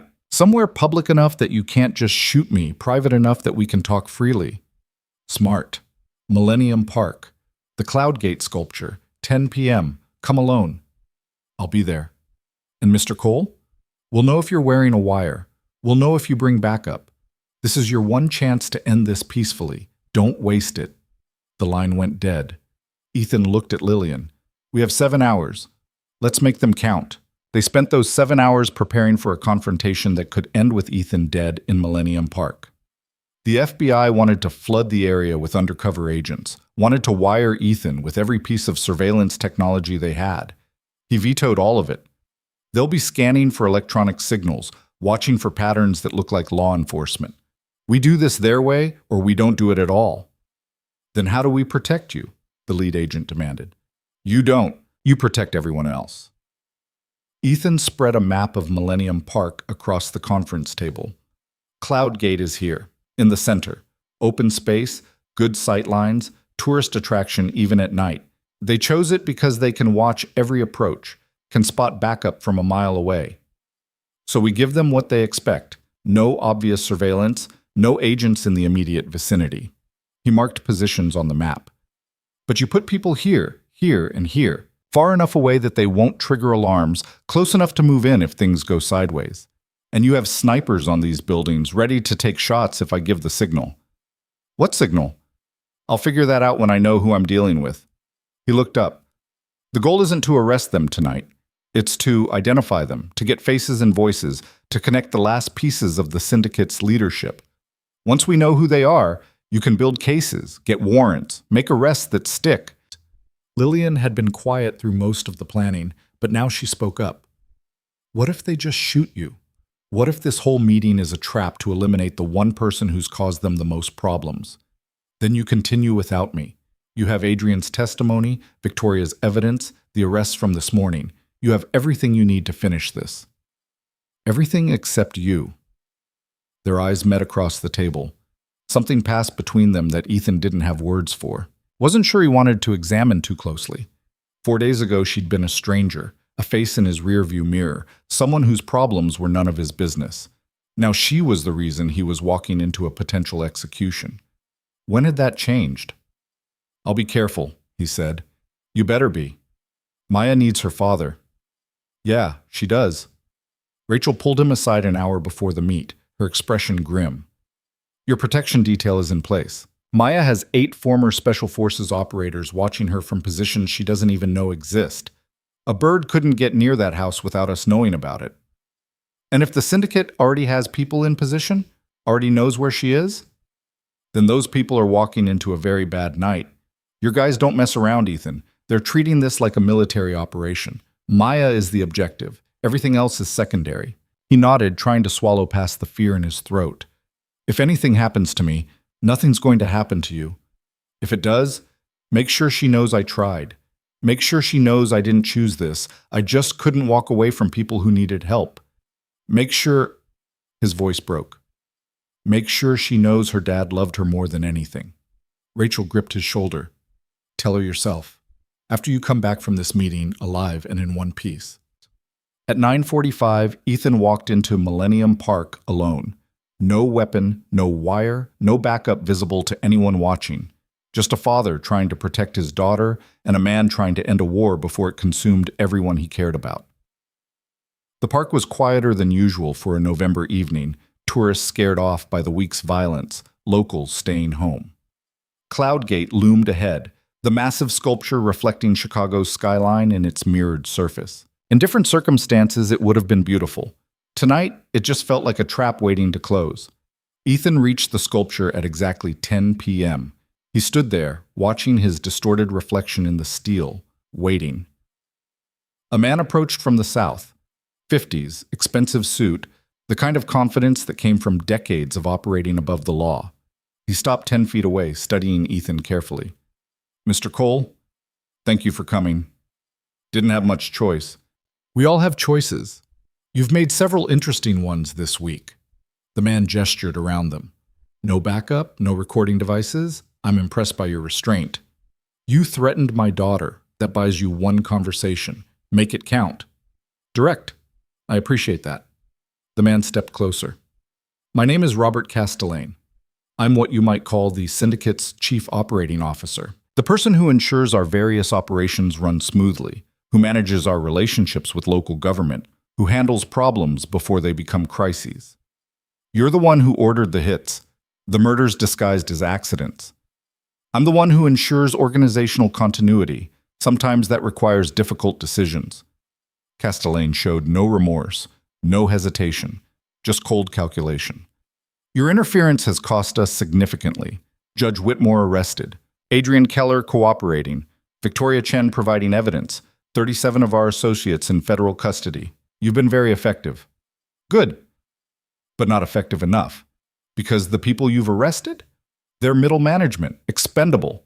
The real power in this organization, the people who actually run Chicago, they're still operating, still making decisions, still untouchable. He smiled. Arresting a judge and some corrupt businessman doesn't change the fundamental reality of this city. Then why are you here?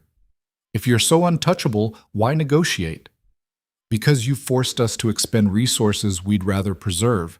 Because continuing this war costs money and political capital.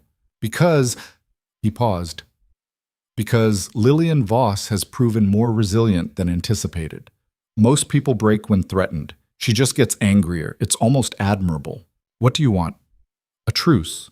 You stop investigating, stop cooperating with federal authorities, stop encouraging others to testify. In exchange, we leave you alone. Leave your daughter alone. Leave Ms. Voss alive to run her company however she sees fit, as long as she stops looking into our financial operations.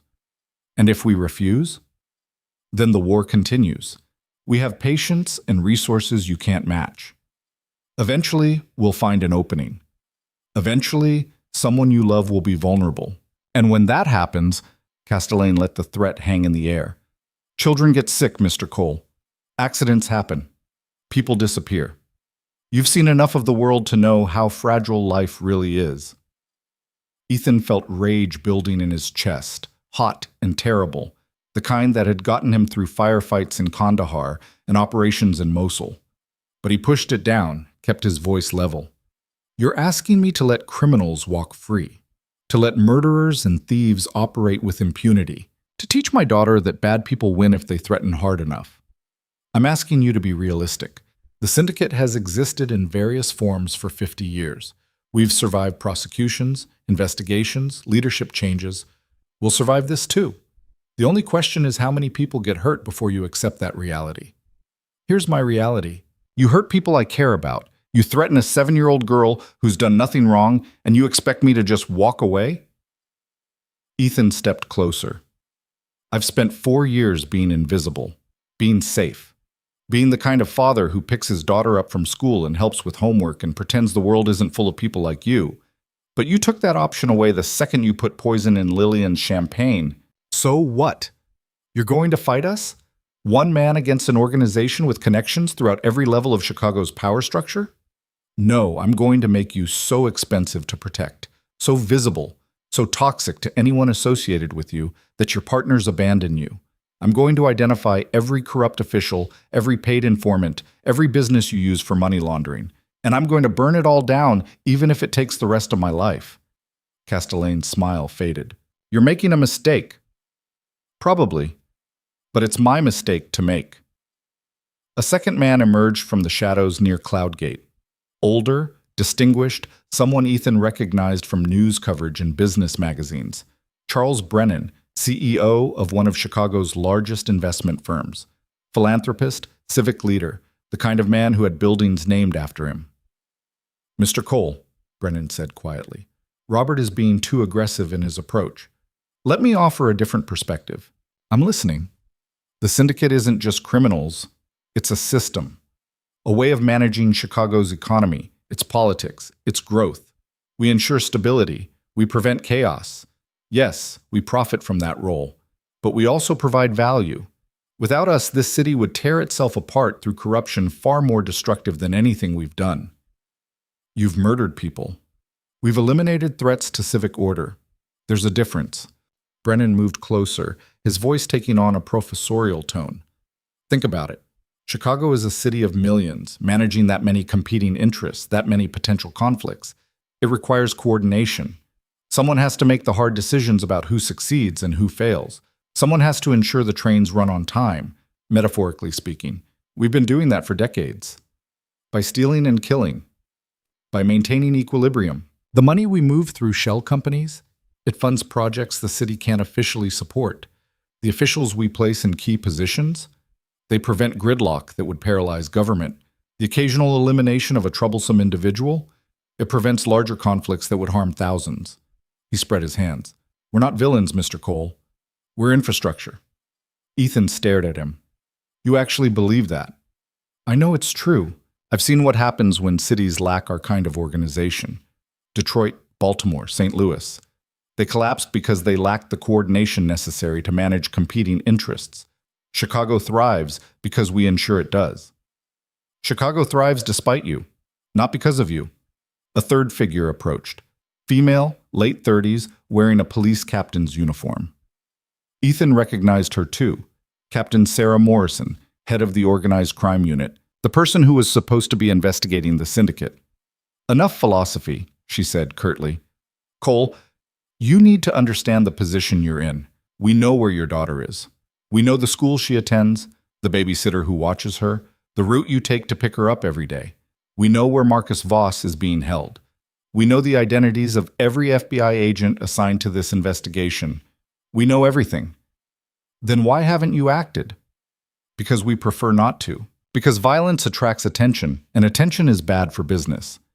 But if you force our hand, if you make it more expensive to let you live than to eliminate you, we'll do what's necessary.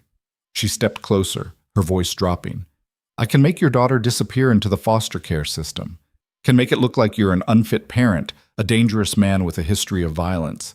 By the time you fight the charges, she'll be placed with a family on our payroll. You'll never see her again. The threat hit harder than bullets. Ethan's hands clenched into fists, his entire body rigid with the effort of not attacking her right there. You're a cop. You're supposed to protect people. I protect Chicago. Sometimes that means protecting it from people like you who think they can change systems they don't understand. Morrison pulled out her phone, showed him a photograph. Maya, leaving school yesterday, backpack on her shoulders, smiling at something Mrs. Chen had said. She's beautiful. Be a shame if she grew up without a father because he was too stubborn to accept reality. That's when Ethan smiled. Really smiled. The kind that had terrified enemies in places where smiling meant you knew something they didn't. Thank you, Castellane frowned. For what? For all being here. For confirming your identities. For threatening a federal witness in front of cameras. He gestured around them. Did you really think I came alone? Morrison spun, scanning the area. You're bluffed. We checked for surveillance. There's nothing electronic, nothing obvious. But Cloudgate? Ethan pointed at the massive mirrored sculpture. It's literally a recording device. Every word you've said, every face, every threat, it's been captured in its reflection. And those tourists over there? He nodded toward a couple taking selfies 50 yards away. FBI agents. That jogger who passed 10 minutes ago? FBI. The maintenance worker who's been sweeping the same area for 20 minutes? FBI. Brennan's face went pale. You lied. You said no backup. I said I'd come alone. And I did. But I never promised they wouldn't be watching. Ethan pulled out his phone, pressed a button. All around them, figures emerged from the darkness. Agents and FBI windbreakers, federal marshals, Chicago police officers who hadn't been compromised. Dozens of them, surrounding the area, weapons drawn. The lead FBI agent approached, handcuffs ready. Robert Castellane, Charles Brennan, Sarah Morrison, you're under arrest for conspiracy, racketeering, corruption, and making threats against federal witnesses. You have the right to remain silent. Morrison tried to run. Federal marshals caught her in 3 steps. Castellane stood frozen, his face a mask of disbelief. Brennan actually laughed. Clever, very clever. But you understand this changes nothing? We're connected. We have lawyers. We'll be out by morning. Maybe. But every hour you're in custody is another hour your organization falls apart. Another hour for people to realize you can't protect them. Another hour for your partners to distance themselves. Ethan met his eyes. You said the syndicate would survive this. You're wrong. Because I'm not fighting you directly. I'm exposing you, making you visible, showing everyone in Chicago exactly who you are and what you've done. And once that happens, once the light hits you, you can't hide anymore. They were led away in handcuffs, Morrison still protesting, Castellane silent, Brennan maintaining his dignity even in defeat. Ethan watched them go, feeling something in his chest unclench for the first time in days. The lead agent approached. That was reckless. That was necessary. You could have been killed, but I wasn't.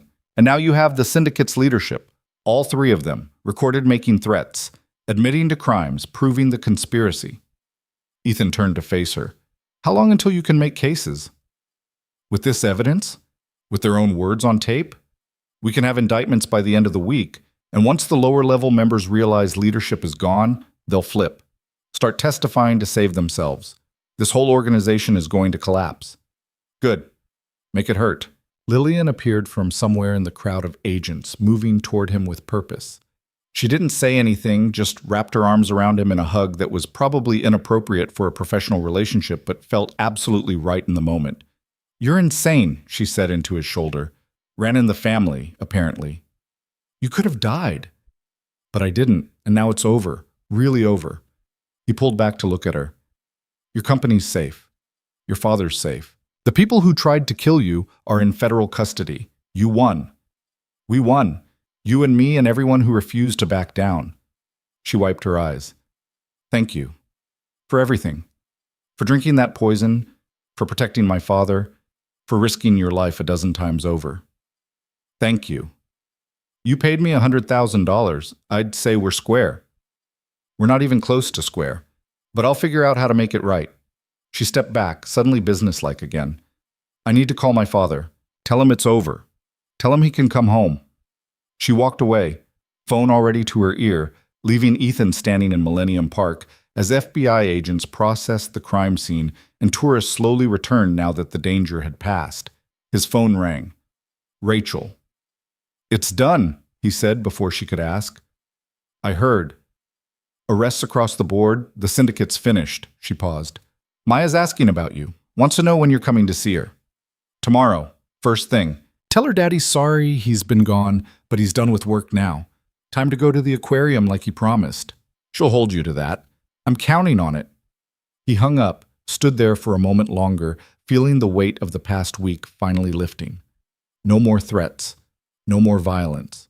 No more choosing between his daughter's safety and doing what was right. He could go back to being invisible now.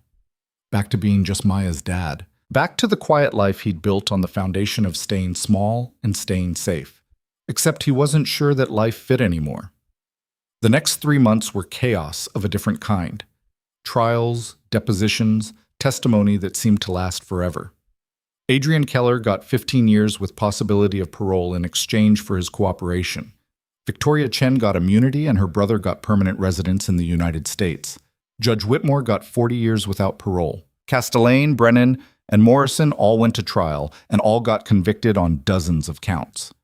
The syndicate collapsed exactly as Ethan had predicted. Lower-level members flipped, testified, provided evidence in exchange for reduced sentences. The network that had controlled Chicago for decades dissolved in a matter of weeks, leaving behind a power vacuum that honest officials rushed to fill. Voss Transportation Group survived the scandal barely. Lillian spent 12-hour days rebuilding investor confidence, restructuring operations, proving that her company was legitimate despite years of theft. The board tried to force her out twice. She outmaneuvered them both times. Marcus Voss returned to Chicago but retired fully from the company, spending his days with old friends and the hobbies he'd neglected during 50 years of empire building. His Parkinson's progressed, but slowly, manageable with medication and physical therapy. Ethan kept his promise. He showed up at Maya's school the day after the arrests, took her to the aquarium, spent the entire day watching her face light up at jellyfish and stingrays and the beluga whales she couldn't stop talking about. Did you have to work very hard? She asked over dinner that night, pizza that neither of them finished because they were too busy talking.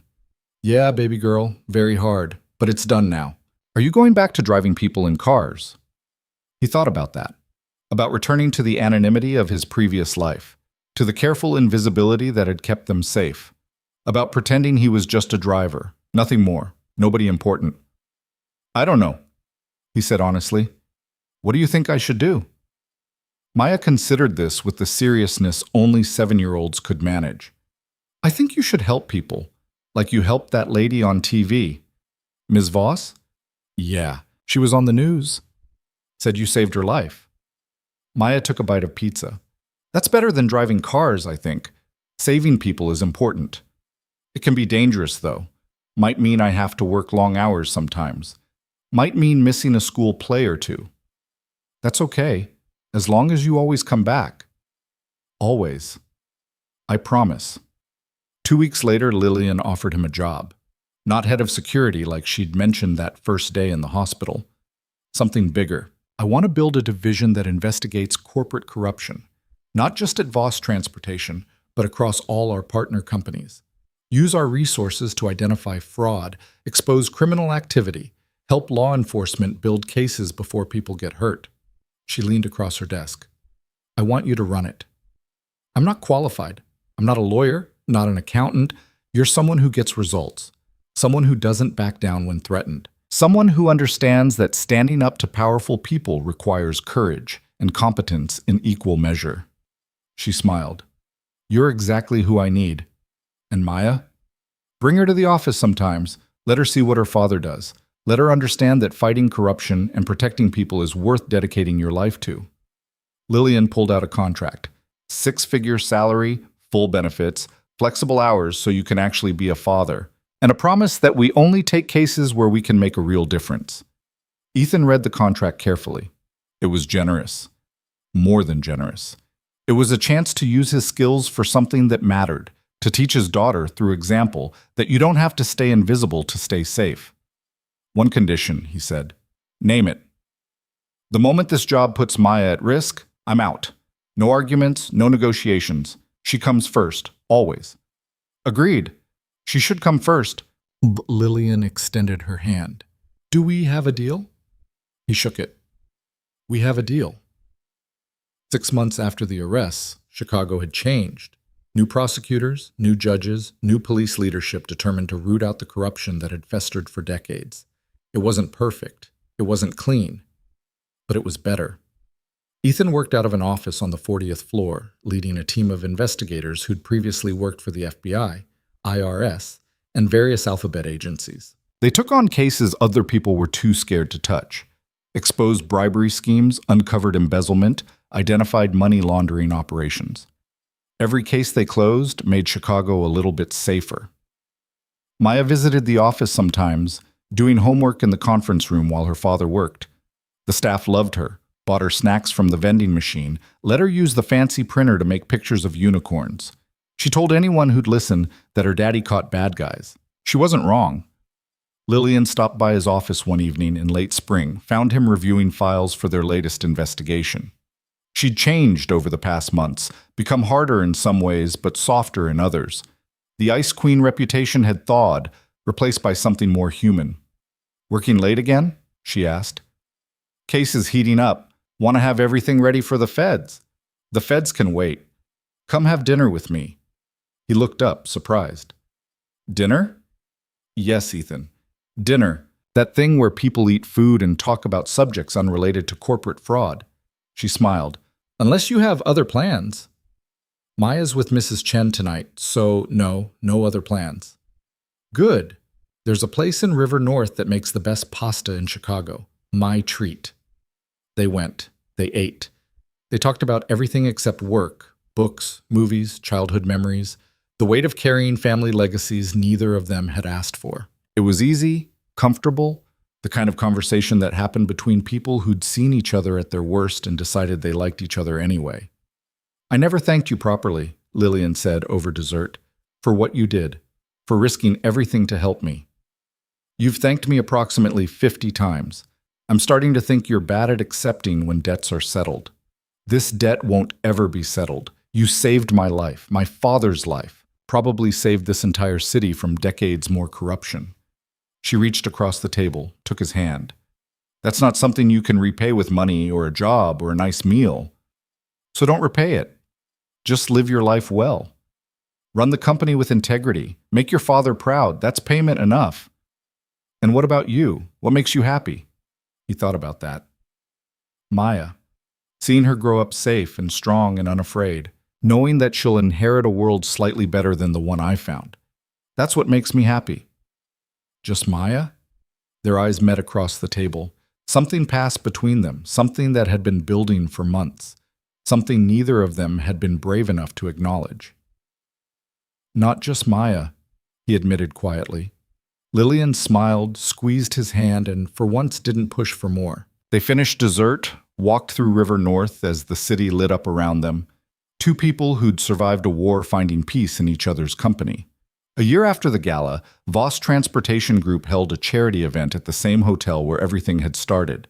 Different cause this time, different guests, but the same glittering crowd of people who ran Chicago's economy. Ethan attended as Lillian's guest, wearing a tux that actually fit this time, watching her work the room with the confidence of someone who'd proven she belonged there. Marcus was there too, healthier than he'd been in years, holding court near the bar with old friends and new allies. "You clean up nice," Rachel said, appearing beside Ethan with champagne she clearly wasn't drinking. "How does it feel being back here?" "Different, better." He watched Lillian laugh at something a board member said, watched her navigate the social dynamics with the same skill she used running her company. "Last time I was here, I was invisible. Now you're the guy who took down the syndicate, the hero who saved the day." Rachel smiled. "Must be weird." "Terrifying, actually. I preferred being invisible." "Liar, you love this. Love making a difference. Love having people know your name," she nudged him. "Love being close to her." "I don't know what you're talking about." "Sure you don't. That's why you're staring at her like she's the only person in the room." He was saved from responding by Maya tugging on his jacket. She'd insisted on coming, had picked out a dress that made her look impossibly grown up, had spent the entire evening charming adults who should have known better than to be charmed by an 8-year-old. "Daddy, Ms. Voss says I can try the fancy desserts. Can I?" "One dessert. And nothing with coffee in it." "Two desserts?" "One." She sighed dramatically and ran off toward the dessert table, leaving Ethan smiling. His daughter. Safe, happy, growing up in a city that was slowly healing from decades of corruption. Growing up knowing her father fought for what was right instead of hiding from what was wrong. Lillian found him later, pulled him onto the balcony where the Chicago skyline glittered like a promise. "Thank you for coming tonight." "Wouldn't miss it." Besides, Maya demanded we attend. Something about fancy desserts and seeing where Daddy became a hero. "You are a hero, whether you want to admit it or not." She moved closer, close enough that he could smell her perfume, could see the way the lights reflected in her eyes. "You changed everything, Ethan. Changed my life, changed this city, changed yourself." "I just did what needed doing." "No, you did what nobody else was brave enough to do. You stood up when everyone else was backing down. You protected people who couldn't protect themselves. You made the hard choices even when they cost you everything." She reached up, touched his face gently. "That's not just doing what needed doing. That's heroism." "I'm not a hero. I'm just a dad trying to make the world safer for his daughter." "You're both. You can be both." She leaned in, kissed him softly. "And you deserve to be happy. To have more than just work and fatherhood. To have someone who sees you for who you really are." He kissed her back, deeper this time, months of tension and connection and unspoken feelings finally finding expression. When they broke apart, she was smiling. "So," she said, "what do we do now?" "Now? We go back inside before people start gossiping. We finish this event with dignity and professionalism. We get Maya home before she eats herself sick on fancy desserts." He smiled. "And tomorrow, we figure out what this is, what we are, what we might become." "I like that plan." They went back inside together, not hiding, but not making a spectacle either. Just two people who'd survived hell and found something good on the other side. Just a man who'd learned he didn't have to be invisible to be safe, and a woman who'd learned she didn't have to be ice cold to be strong. Maya was indeed making herself sick on desserts when they found her, chocolate on her face, and the kind of manic energy that came from too much sugar. Ethan scooped her up, ignoring her protests that the party wasn't over. Say goodbye to Ms. Voss. Bye, Ms. Voss. Thank you for the desserts. Anytime, sweetheart. You and your father are always welcome. Lillian kissed Maya's forehead, then met Ethan's eyes. See you tomorrow? Tomorrow. We have that meeting with the prosecutor about the Henderson case. Right. The Henderson case. Very professional, very businesslike. Exactly. They both smiled, knowing it was a lie, knowing tomorrow would be about more than just business, knowing that somewhere between poisoned champagne and federal arrests and standing up to criminals who thought they were untouchable, they'd found something worth protecting. Ethan carried Maya out to the car, buckled her into her seat, listened to her chatter about the party and the desserts and how pretty Ms. Voss looked tonight. He drove home through Chicago streets, the city peaceful around them, and thought about how far they'd come. A year ago, he'd been invisible. Just a driver, nobody important, someone who'd walked away from violence and meaning in exchange for safety and anonymity. A year ago, his biggest concern was making rent and picking Maya up from school on time. Now he was fighting corporate corruption, dating a billionaire CEO, building a life that mattered instead of just a life that was safe. And his daughter was happy. Growing up strong and unafraid, learning that her father stood up for people, that he fought for what was right even when it was hard. That was worth everything. Worth the risk, the danger, the choice to stop being invisible and start being present. Maya fell asleep before they got home, her head tilted against the window, chocolate still smudged on her cheek. Ethan carried her inside, tucked her into bed, whispered that he loved her more than anything in the world. "Love you too, Daddy," she murmured, already half asleep. "You're my hero." He stood in her doorway for a long time, watching her sleep, feeling the weight of that responsibility and that trust. His daughter thought he was a hero. Lillian thought he was a hero. Hell, half of Chicago thought he was a hero after the media coverage of the syndicate takedown. But he didn't feel like a hero. He just felt like a man who'd made the right choices when they mattered most. A man who'd chosen courage over fear, presence over invisibility, meaning over safety. A man who'd learned that sometimes the best way to protect the people you love is to fight for a world where they don't need protecting. His phone buzzed. A text from Lillian. "Thank you for tonight, for everything, for being exactly who you are." He smiled, typed back, "Thank you for giving me a reason to stop hiding. You gave yourself that reason. I just provided the opportunity." "Then thank you for the opportunity. See you tomorrow." Tomorrow. It's a date. He set his phone down, walked to the window, looked out at Chicago sleeping under a clear spring sky. Somewhere out there, corrupt officials were being prosecuted. Stolen money was being recovered. Laws were being enforced fairly for the first time in decades. And somewhere in that city, a little girl was growing up learning that her father fought for what was right. That standing up to bad people was worth the cost. That being brave mattered more than being safe. Ethan Cole had spent 4 years being invisible, and 1 week learning to be seen. The week had been harder, more dangerous, more costly, in every way that mattered, but he wouldn't trade it for anything. Because invisibility was safe, but presence was meaningful, and meaning, he'd learned, was worth fighting for. He turned away from the window, checked on Maya one more time, and went to bed. Tomorrow there would be more cases to investigate, more criminals to expose, more fights to win. Tomorrow he'd have dinner with Lillian and figure out what they were becoming. Tomorrow he'd continue building a life that mattered instead of just a life that was safe. But tonight, he was just a father whose daughter was sleeping peacefully, dreaming about aquariums and unicorns, and a world where her daddy was a hero. That was enough. That was everything.